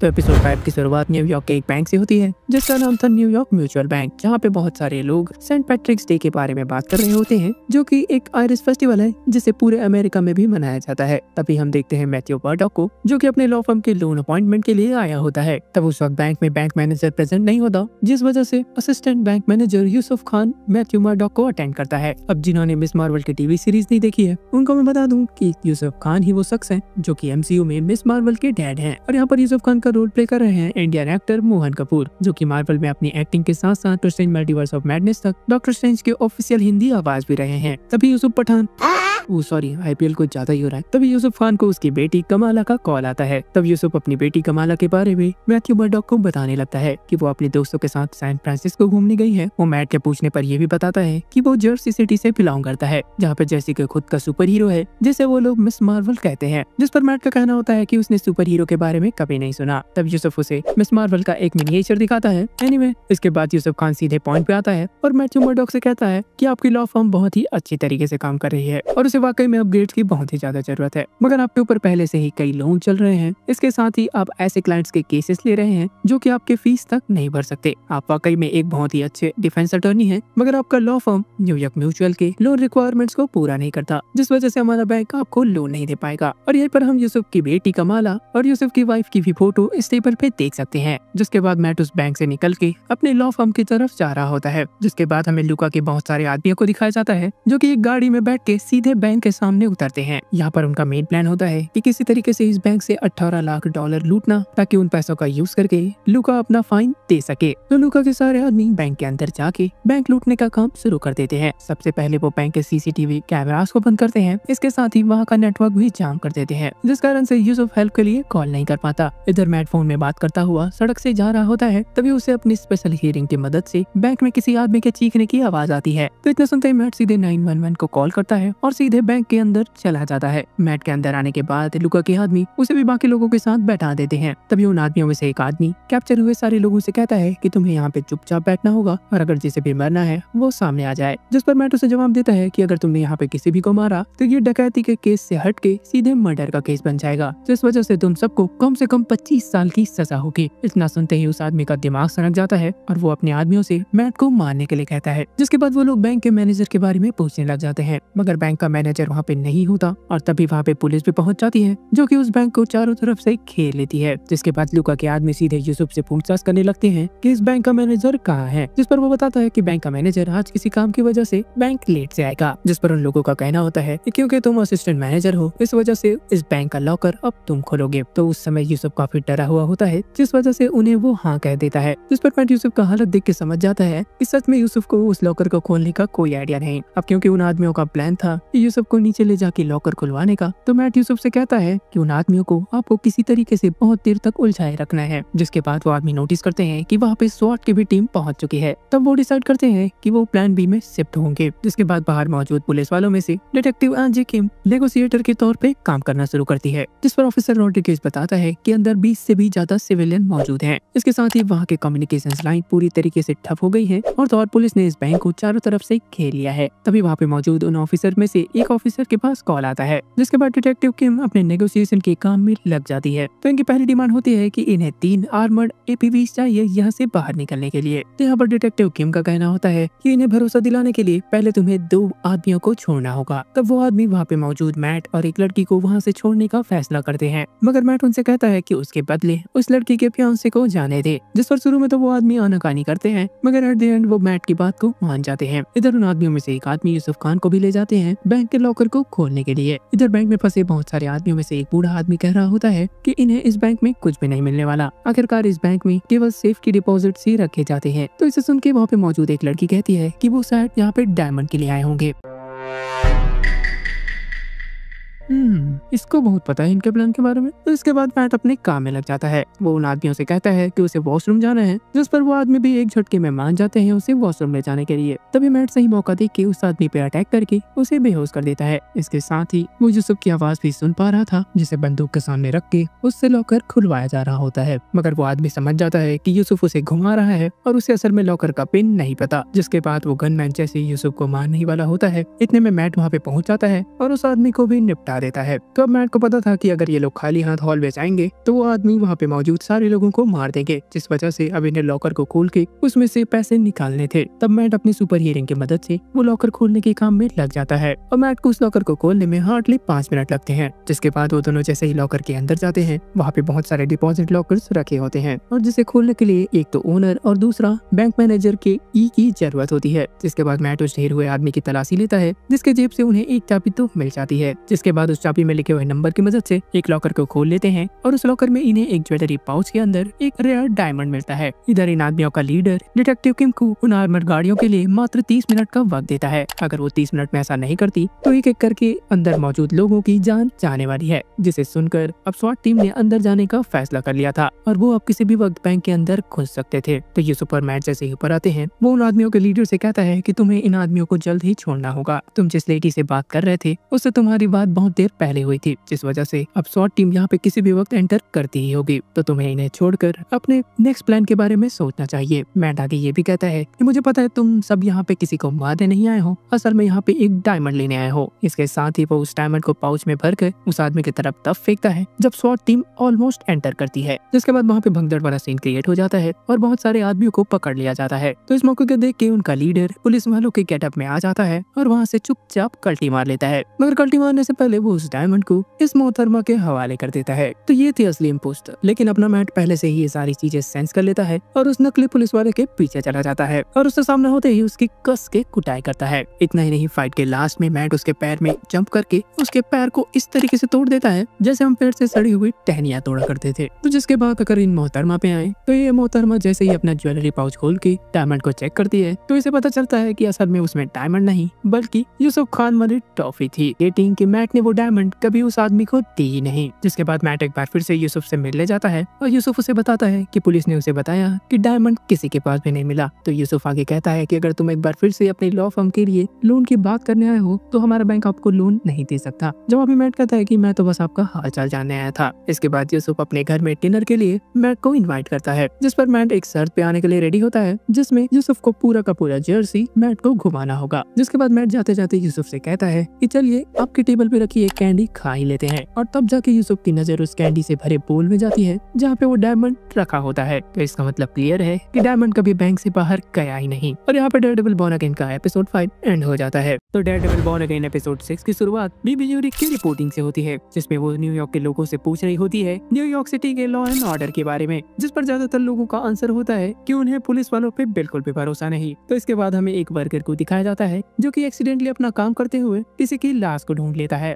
और ये लाश ठीक उसी आदमी की होती है जिसे हमने म्यूज को ले जाते हुए देखा था। तो इसके बाद ये स्टोरी न्यूयॉर्क के किसी दूसरे सफाई वर्कर पे शिफ्ट होती है, जिसमें वो म्यूज के द्वारा बनाए हुए ग्राफिटी आर्ट को मिटाने का काम कर रहा होता है, और इस ग्राफिटी में हम म्यूज का नाम लिखा हुआ भी देख सकते हैं। तो इसके बाद अगर मैट पे आए तो वो फॉगी के लिए प्रेयर कर रहा होता है। तो इसके बाद ग्लेन उससे पूछती है कि तुम ठीक हो या नहीं, क्योंकि ग्लेन ने उसको कभी भी ऐसे प्रेयर करते हुए नहीं देखा था। इसके साथ ही ग्लेन उसे पिछले दिनों में हुई बैंक रॉबरी वाली घटना के बारे में भी पूछती है। जिसके बाद ग्लेन आगे मैट से कहती है कि उसके नए बुक का काम जल्द ही शुरू होने वाला है, और इसी चक्कर में उसकी आज एडिटर से मीटिंग है। इसके साथ ही वो आगे कहती है कि उसके नया बुक का टॉपिक विजिलेंटीज पे होने वाला है। तो जिस पर ग्लेन का मैट से कहना होता है कि तुम कई विजिलेंटीज के लिए केस लड़ चुके हो, तो क्या उनमें से किसी एक से तुम मेरी बात करवा सकते हो, जैसे कि फ्रैंक कैसल। इसके साथ ही वो डेयरडेविल का भी नाम लेती है और मैट से कहती है कि तुम तो उसे जानते ही हो, और जिसे सुन के मैट हंसने लग जाता है। और वो एक बार फिर से पूछता है कि क्या तुम्हें सच में पनिशर से बात करनी है। दूसरी तरफ बात करें अगर विल्सन पेस की, तो शीला उसे दिन भर का शेड्यूल बता रही होती है। इसके साथ ही जैसे ही वो ऑफिस में जा रहा होता है, तब शीला विल्सन को बताती है कि आपसे कोई बिना अपॉइंटमेंट के मिलने आया है। तो विल्सन जैसे ही वहाँ पे लूका को देखता है, उसके चेहरे पे 12 बज जाते हैं और वो पूरी तरीके से बौखला जाता है कि ये साला यहाँ क्या कर रहा है। जिसके बाद विल्सन उससे कहता है कि तुम्हारे पास केवल 5 मिनट है, तुम्हें जो भी बकना है जल्दी बको। तो लूका एक के बाद एक विल्सन की बेइज्जती करते जा रहा था, और इसको पता नहीं कि ये शेर के मुंह में हाथ डाल रहा है। विल्सन फिश कहता है कि तुम्हें किसी भी हालत में $18 लाख एक हफ्ते के अंदर विक्टर को देने होंगे। तो जिसके बाद लूका विल्सन को तमीज सिखाने लग जाता है। और फिर क्या था, विल्सन फिश भी अपने कमीनेपंती पे उतर आता है और उससे कहता है कि अब तो 18 की जगह $28 लाख देगा, 18 लाख विक्टर के नुकसान का और 10 लाख मेरे इस बेइज्जती का। जिसे सुनकर लूका का कहना होता है कि वो किसी भी आदमी की धमकियों से डरने वाला नहीं है। इसके बाद वो मेयर के ऑफिस से निकल जाता है। भाई इस बंदे को कोई मारे या ना मारे, विल्सन जरूर मारेगा। तो इसके बाद न्यूयॉर्क सैनिटेशन डिपार्टमेंट से एक जॉनी नाम के बंदे को दिखाया जाता है, जो कि मेयर हाउस विल्सन फिश को एक जरूरी इन्फॉर्मेशन देने आया होता है। तो वो विल्सन फिश से कहता है कि जो म्यूरल न्यूयॉर्क की सड़कों पे बना हुआ है वो असल में इंसानी खून और इपॉक्सी से मिलकर बना है। तो इसे सुनकर विल्सन सीधे चीफ गैलो को बुलाता है। तो चीफ गैलो अपने इन्वेस्टिगेशन में पाते हैं कि म्यूज अपना म्यूरल बनाने के लिए पहले खून का इस्तेमाल करता है और उसके बाद उसमें इपॉक्सी लगा देता है ताकि उसका म्यूरल किसी भी तरीके से खराब न हो। तो चीफ गैलो अपने रिपोर्ट में बताते हैं कि टोटल सिटी में अब तक 12 म्यूरल मिले हैं, जिसमें से 18 लोगों के डीएनए पाए गए हैं, और उन हर म्यूरल में से 5 अलग अलग डीएनए प्रोफाइल पाए गए हैं, जिसका मतलब 5 × 12 60 आदमियों के बराबर खून यूज किया गया है। चीफ आगे ये भी कहते हैं कि हो सकता है कि ये म्यूरल्स उसके पुराने म्यूरल्स हो, और ऐसा भी हो सकता है कि वो नया म्यूरल बनाने के प्लानिंग में हो। जिसे सुन के फेस हंसने लगता है और वहाँ पे मौजूद सब लोगों से कहता है कि अगर इसके बारे में हम किसी भी आदमी को आगाह करेंगे तो वो पहले से ही चौकन्ना हो जाएगा, जिसके बाद उसे पकड़ना और भी ज्यादा मुश्किल हो जाएगा। तो इसके बाद मैट और क्रिस्टीन एक दूसरे से केस के सिलसिले में बात कर रहे होते हैं। तभी वहाँ पे हेक्टर की नीस एंजेला भी पहुँच जाती है। तो इसके बाद अकेले में एंजेला मैट से कहती है कि उसके अंकल हेक्टर किसी चीज के बारे में पता लगा रहे थे। वो मरने से पहले किसी केस को सॉल्व कर रहे थे, जो केस जुड़ा है सीधे न्यूयॉर्क के मिसिंग हो रहे बहुत सारे लोगों से। तो ये सुन के मैट एंजेला को समझाने लगता है कि तुम ऐसे मामलों में मत पड़ो, वरना बहुत ही बड़ी मुसीबत में पड़ जाओगे। जिसे सुन के एंजेला कहती है कि आप मेरे थेरेपिस्ट बनने की कोशिश मत करो। तो यहाँ पे एंजेला कहना चाह रही थी कि उसके अंकल का मिशन किसी न किसी को तो कंप्लीट करना ही होगा। जाते जाते एंजेला मैट से कहती है कि वो सारी kidnappings old Q line railway track के पास हुई थी। तो इसके बाद हमें 2 लड़कियों को दिखाया जाता है जो कि क्लब से निकल के एक सुनसान रास्ते से होकर जा रहे होते हैं। तभी वो देखते हैं कि एक बंदा दीवार पे कुछ ग्रेफिटी बना रहा है। तो वो दोनों उसके पास आके उससे पूछते हैं कि तुम कहीं म्यूज तो नहीं, और अगर म्यूज हो तो हम तुम्हारा फोटो लेना चाहते हैं। तो उसके बाद म्यूज जैसे ही घूम के उसकी तरफ मुंह करता है, वो दोनों लड़कियां काफी डर जाती है। और इसके बाद क्या हुआ ये तो भाई आपको दिख ही रहा है। तो जिसके बाद हम विल्सन फिश को देखते हैं जो कि लूका वाली पूरी की पूरी बात वेनेसा को बता रहा होता है। वो कहता है कि लूका के विक्टर को पैसे देने का कोई इरादा नहीं, और यही वहीं पे विल्सन फिस्क एक लेजेंडरी डायलॉग मार देता है। वो कहता है कि इंसान की जरूरत पता करो, या तो वो चीज उसे दे दो या तो मत दो, दोनों ही केस में वो पूरी तरीके से गुलाम बन जाएंगे। तो जिसके बाद फिस्क और वैनेसा न्यूयॉर्क के बड़े बड़े लोगों को एक पार्टी में बुलाते हैं, जहाँ पे वो न्यूयॉर्क के बड़े बड़े कामों के लिए उनसे पैसे ले सके, स्पेशली न्यूयॉर्क के पोर्ट वाले प्रोजेक्ट के लिए। तो इस पर वैनेसा का कहना होता है कि एज अ मेयर तुम पैसों के लिए उनके सामने हाथ फैलाकर उनकी हैसियतों को और बढ़ा रहे हो। तो उस पार्टी में आए ज्यादातर अमीरों का कहना होता है कि इस पोर्ट को बना के तुम अपना उल्लू सीधा करना चाहते हो, इस पोर्ट से हमें कोई भी फायदा नहीं, और यही रीजन है कि वो इस प्रोजेक्ट में इन्वेस्ट नहीं करना चाहते। भाई इतना ही नहीं, उनमें से एक आदमी तो विल्सन को वार्निंग तब दे देता है। जिसके बाद उस पार्टी में मौजूद डैनियल म्यूज के नए कांड के बारे में विल्सन फिस्क को बताता है। तो म्यूज ने उन दोनों सेल्फी गर्ल्स को मार के उन्हीं के खून से वहाँ पे उनका फोटो बना दिया था। जिस पर विल्सन फिस्क के एक आदमी का कहना होता है कि सर ये तो पुलिस को ही ठेंगा दिखाया है। जवाब में विल्सन फिस्क कहता है कि हम इसका फायदा उठाएंगे। इधर लॉकअप में अकेले बैठे मैट के पास चेरी आके उसे ये सीरियल किलर वाली बात बताता है, जिस पर मैट चेरी से कहता है कि आखिरकार उसने कितने आदमियों की जान ली है। जिस पर चेरी कहता है कि उसके इन्फॉर्मर के अकॉर्डिंग उसने अब तक 60 लोगों की जान ली है। वो आगे ये भी बताता है कि उसके इन्फॉर्मर को एक आदमी पे शक है जो कि पूरे शहरों में ग्राफिटी बनाता है और साथ ही साथ उन ग्राफिटीज में अपना नाम म्यूज लिखता है। और इतना ही नहीं, वो इन ग्राफिटीज को बनाने में विक्टिम्स के ब्लड का यूज करता है। जिसके बाद मैन ऑफिस में विल्सन फिस्क म्यूज के ऊपर गैलो से रिपोर्ट ले रहा होता है और यहाँ पर गैलो काफी ज्यादा चिड़चिड़ कर रहा होता है अपना रिपोर्ट देने के लिए। तब विल्सन फिस्क एक टास्क फोर्स का जिक्र करता है और एक फाइल गैलो को सौंपता है जिसमें उन सारे पुलिस वालों के नाम थे जिसे विल्सन फिस्क ने खुद अपने इस टास्क फोर्स के लिए चुना होता है। विल्सन आगे इस टास्क फोर्स के बारे में कहता है कि इनके पास नॉर्मल पुलिस वालों से ज्यादा पावर्स होगा, साथ ही इनके ऊपर कोई बॉडी कैम नहीं लगा होगा, तो ये उन विजिलेंटीज को पकड़ने के लिए अपनी मनमानी तक कर सकते हैं और उन पर डायरेक्ट विल्सन फिस्क का कंट्रोल होगा, मतलब रियल लाइफ पुलिस वाले गुंडे। जिसके बाद उन सारे पुलिस वालों को एक जगह बुलाया जाता है, जिसके बाद विल्सन उन सबको मोटिवेट करता है, साथ ही सार्जेंट कोल्ड नॉर्थ का एग्जांपल देते हुए उन्हें पूरी तरीके से पंप अप कर देता है अपने आने वाले मिशन के लिए। जिस पर विल्सन फिस्क उन सारे लोगों का वेलकम करता है अपने एंटी विजिलेंटी टास्क फोर्स में। जिसके बाद विल्सन फिस्क बग को कह के उन सारे लोगों को आर्मर दिलवाता है और साथ ही उनसे कहता है कि म्यूज और दूसरे विजिलेंटीज नकाब पहनते हैं, तुम्हें सामने से अटैक करना होगा। जिसके बाद स्टोरी एंजेला पे शिफ्ट होती है जो कि उस किडनैपर को ढूंढने के लिए उन्हीं रेलवे ट्रैक्स वाले लोकेशन की तरफ निकल गई होती है। दूसरी तरफ एंजेला की मॉम मैट को कॉल करके बताती है कि एंजेला अभी तक घर नहीं आई है, वो घर से तुमसे मिलने के लिए निकली थी। तो ये खबर सुनने के बाद मैट एक दोहरे रास्ते पे खड़ा था, या तो वो पुलिस को इसके बारे में इन्फॉर्म करे या फिर खुद डेयरडेविल बन के एंजेला को ढूंढने जाए। मैट ने ऑलमोस्ट 911 को कॉल कर ही दिया था, इतने में वो अपने डिसीजन को पलट देता है। वो अब सीधे अपने सीक्रेट हाइड आउट पे जाता है और डेयरडेविल का कॉस्ट्यूम पहन के एंजेला को ढूंढने के लिए निकल जाता है। फाइनली डेयरडेविल इज बैक और इधर हमें म्यूज को दिखाया जाता है जिसने एंजेला को पकड़ लिया है, तो जिसे वो अपने हाइड आउट में लेके जाता है ताकि वो उसका भी ब्लड निकाल सके। तो जिसके बाद वो एंजेला का ब्लड निकालने वाला प्रोसेस चालू कर देता है और इधर हमें विल्सन फिस्क को दिखाया जाता है जो कि एक बड़ी सी एक्स लेके सीधे एडम के पास जाता है, जिसे देख के एडम काफी डर जाता है। ऑब्वियसली भाई कोई भी डर जाएगा इस सीन से। तो जिसके बाद वो अपने बचपन के बारे में बताता हुआ वो एक्स सीधे एडम के पास फेंक देता है, तो वो एक्स मिलते ही एडम सीधे फिस्क पे अटैक कर देता है और इसके बाद हमें विल्सन फिस्क का फुल ऑन रेज मोड देखने को मिलता है। वो एडम को पटक पटक के इतने जोर जोर से और इतने ब्रूटल तरीके से मारता है कि इसे देख के ही वो दर्द फील हो जाता है। और यहाँ से हम ऑफिशियली कह सकते हैं कि किंगपिन अब वापस आ चुका है। और यहाँ पे ध्यान देने वाली बात ये है कि उसने अभी तक एडम को जान से नहीं मारा है। तो दूसरी तरफ आए अगर डेयरडेविल पे, तो वो भी अपना डेयरडेविल का सूट पहन के एंजेला को ढूंढने के लिए निकल चुका होता है और इधर म्यूज भी एंजेला का खून निकालना चालू कर चुका था। और तभी म्यूज को किसी के आने की भनक लगती है, तो म्यूज जैसे ही ट्रेन ट्रैक्स पे जाके देखता है कि कोई आ तो नहीं रहा, उतने में उधर से डेयरडेविल दौड़ता हुआ आ रहा होता है। और यहाँ पे भी हम डेयरडेविल के लिए कह सकते हैं कि डेयरडेविल इज बैक, मतलब कि किंगपिन और डेयरडेविल दोनों ही अपने पुराने अवतार में वापस आ चुके हैं। Now back to the story. तो डेयरडेविल म्यूज की तबीयत से धुलाई करता है जिसमें म्यूज के जीतने का चांस ही नहीं होता। म्यूज दिमाग तो अच्छा लगा सकता है मगर डेयरडेविल के सामने लड़ नहीं सकता, तो डेयरडेविल म्यूज को मार मार के ऑलमोस्ट अधमरा कर देता है। तो म्यूज का चैप्टर इस एपिसोड में क्लोज करके मैट सीधे डेयरडेविल सीधे एंजेला के पास जाता है जो कि उस वक्त बेहोश होती है। तब मैट ट्राई करता है उसे होश में लाने का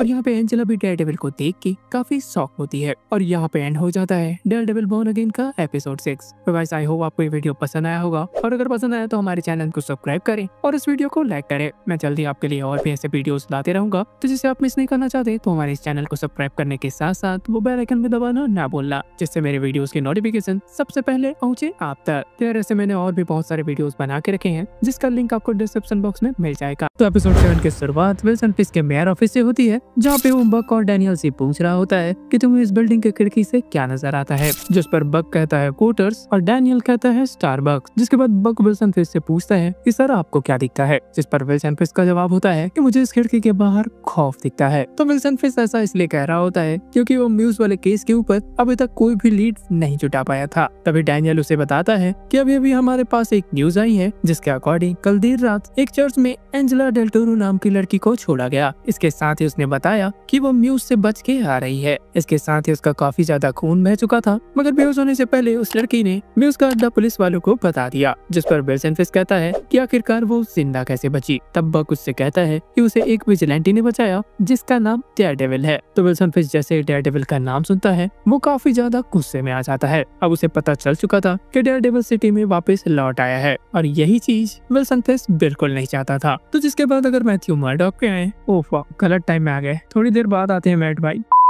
तो जिसके बाद अगर मैथ्यू मर्डॉक पे आए तो यहाँ पर हैदर उससे काफी ज्यादा क्रॉस क्वेश्चन कर रही होती है कि आखिरकार उसको ऐसे चोट कैसे लगे। जिस पर मैट हमेशा की तरह अपने अंधेपन का बहाना दे रहा होता है कि अंधा होने की वजह से यहाँ वहाँ जाते हुए उसे ऐसे चोट लगते ही रहते हैं। मगर हैदर को भी पता था कि मैट जरूर कुछ न कुछ छुपा रहा है। जिसके बाद मैट अपने लॉ फर्म चला जाता है जहाँ वो चेरी से मिलता है। तो यहाँ पर मैट का कहना होता है कि तुम्हें अपने खबरियों को लगा के म्यूज को ढूंढने के काम में लग जाना चाहिए, क्योंकि कल रात वाले इंसिडेंट के बाद से वो अब काफी ज्यादा चौकन्ना हो चुका होगा। इस वजह से उसे ढूंढने में अब और भी ज्यादा मेहनत लगने वाली है। मगर यहाँ पर चेरी मैट से काफी ज्यादा गुस्सा होता है। वो आगे मैट से कहता है कि तुम्हें मुसीबत में पड़ना है तो शौक से पढ़ो, मैं इस केस में तुम्हारी और कोई भी मदद नहीं कर सकता। और इतना कहते ही चेरी वहाँ से जाने लगता है। जिस पर मैट उसे पलट के रिप्लाई देता है कि जब तुम पुलिस वाले थे तब तुम मुझसे यानी डेयरडेविल से ही मदद मांगा करते थे। जिसके बाद कहानी एक बार फिर से विल्सन फिश के ऑफिस में शिफ्ट होती है, जहाँ पे वो बक को बता रहा होता है कि साल भर पहले डेयरडेविल ने कहा था कि वो वापस नहीं लौटने वाला। तो जिस पर बक का कहना होता है कि अगर डेयरडेविल वापस आके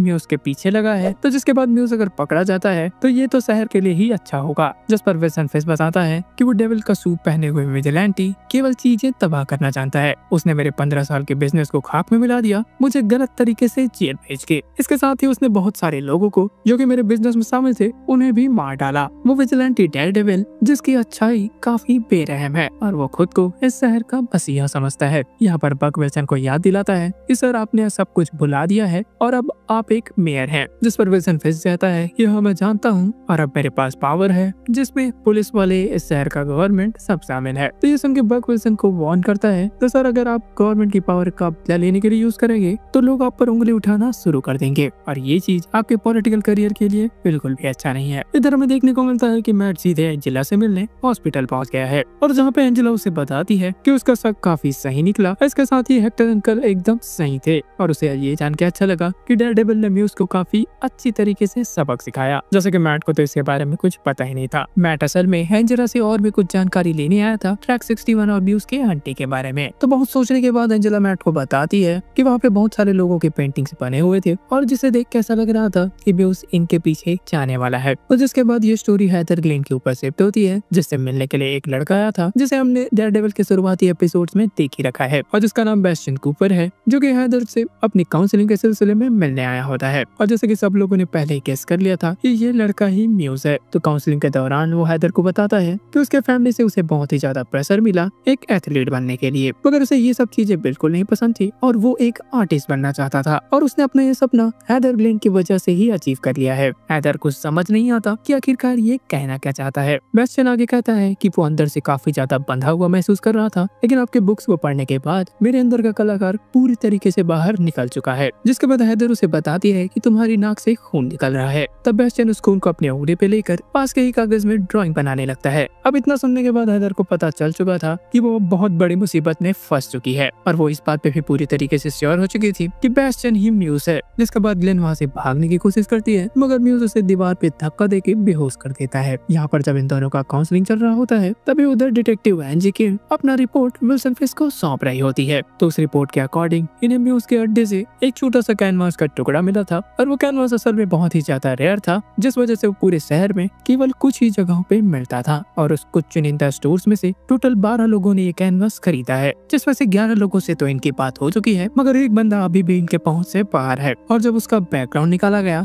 तब इन्हें बहुत सारी शॉकिंग डिटेल्स पता चली कि बेस्टियन की दिमागी हालत सही नहीं है। इसके साथ ही उसे एक बार स्कूल और एक बार कॉलेज से भी निकाला जा चुका है। इसके साथ ही जब बेस्टियन 16 साल का था तब उसके डैड ने उसे ताइक्वांडो सिखाने के लिए एक बहुत ही बड़े कोच को अपने साथ रहने के लिए बुला लिया। मगर उसके ताइक्वांडो ट्रेनिंग शुरू होने के कुछ महीनों बाद ही उस ताइक्वांडो कोच की लाश एकदम अजीब हालत में उसके घर में मिली और उसके बाद न उस मर्डर की तहकीकात हुई, न ही उस पर कुछ इन्वेस्टिगेशन हुआ और वो केस ऐसे ही सब लोगों के सामने से दब गया। दूसरी तरफ लॉ फर्म में क्रिस्टीन काफी ज्यादा गुस्से में शेरी से पूछती है कि आखिर अकेले में तुम और मैट इतने देर तक क्या बातें करते रहते हो। मगर क्रिस्टीन के इतने पूछने पर भी शेरी उसे कुछ भी नहीं पता था। जिसके बाद क्रिस्टीन उससे कहती है कि हम एक टीम है और टीम के मेंबर्स ही एक दूसरे से इस तरीके से अगर बातें छुपाएंगे तो मेरा ट्रस्ट ज्यादा दिन तक तुम लोगों के ऊपर नहीं रह जाएगा। तो जिसके बाद हम डेयरडेविल को देखते हैं जो कि मैं उसके हाइड आउट पे पहुंचकर अपनी इन्वेस्टिगेशन शुरू कर चुका है। तो वहाँ पर थोड़ी देर ढूंढने के बाद उसे बहुत सारे लोगों की पेंटिंग्स मिलती है including her girlfriend Heather Glenn. तो मैट जैसे ही रियलाइज करता है कि ये हैदर की पेंटिंग है वो फौरन हैदर के ऑफिस की तरफ निकल जाता है। इधर ऑफिसर फॉल विल्सन फेस को इन्फॉर्म करता है कि मैं उसके अड्डे से मिले एक पेंटिंग को एनालाइज करने पर उन्हें पता चला कि ये पेंटिंग असल में हैदर ग्लेन की है। जिसे सुनने के बाद विल्सन कहता है कि ये मिशन मेरी टास्क फोर्स करेगी, पुलिस को इसके बारे में भनक नहीं लगनी चाहिए और तुम म्यूज को पकड़ने के लिए जो बन पड़े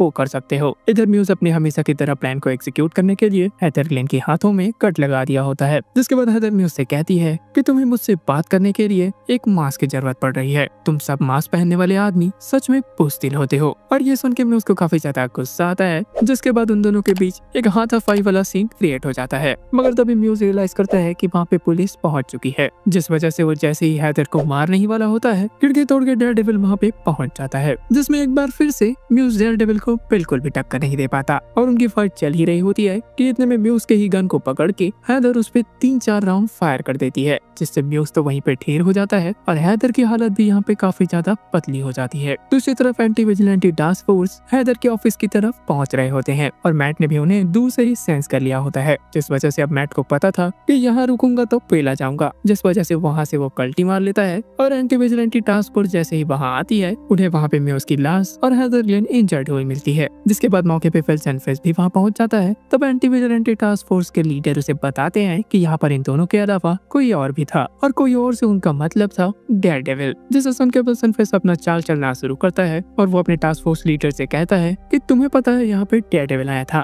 दुनिया को नहीं पता, जिस वजह से दुनिया के लोगों को यही लगना चाहिए कि म्यूज को असल में डेयरडेविल ने नहीं बल्कि एंटी विजिलेंटी टास्क फोर्स ने मारा है। इधर हम देखते हैं कि बीबी ह्यूरिक डैनियल से मिलने के लिए विल्सन फेस के ऑफिस आई होती है और यहाँ पे डैनियल बीबी से गुस्सा होता है कि उसकी बातों को न्यूज में छापने को लेकर। इसके साथ ही वो आगे कहता है कि तुम्हारे ब्लॉग को बड़े बड़े न्यूज चैनल्स भी पढ़ते हैं और तुमने ऐसा छापा है कि म्यूज को डेयरडेविल ने मारा है और ये सरासर झूठ है। तुम्हें पता है कि असल में म्यूज को एंटी विजिलेंटी टास्क फोर्स ने मारा है। और इस चीज को लेकर उन दोनों के बीच एक छोटी सी बहस स्टार्ट हो जाती है, जिस पर डैनियल का कहना होता है कि तुम्हें बेयरफेस को हल्के में नहीं लेना चाहिए। तो यहाँ पर डैनियल पीपी के ऊपर प्रेशर डाल रहा था उसकी रिपोर्ट को बदलने के लिए। जिसके बाद सीन हॉस्पिटल में शिफ्ट होता है जहाँ पे हैदर ग्लेन एडमिट होती है। तो उससे मिलने के लिए मैट वहाँ पे पहुंचता है, जहाँ पे हैदर मैट को देखते ही काफी ज्यादा इमोशनल हो जाती है और उसे बताती है कि बेस्टियन उसे मारने ही वाला था, मगर तभी वहाँ पे डेयरडेविल आके उसे बचा देता है। इसके साथ ही हैदर इस सोच में होती है कि आखिरकार डेयरडेविल को उसका नाम कैसे पता। जिसके बाद हैदर टीवी पे न्यूज लगाती है और उन्हें पता चलता है कि म्यूज अब मारा गया है। और विल्सन फेस अपने प्रेस कॉन्फ्रेंस में कहता है कि मैंने शहर से वादा किया था कि इस शहर को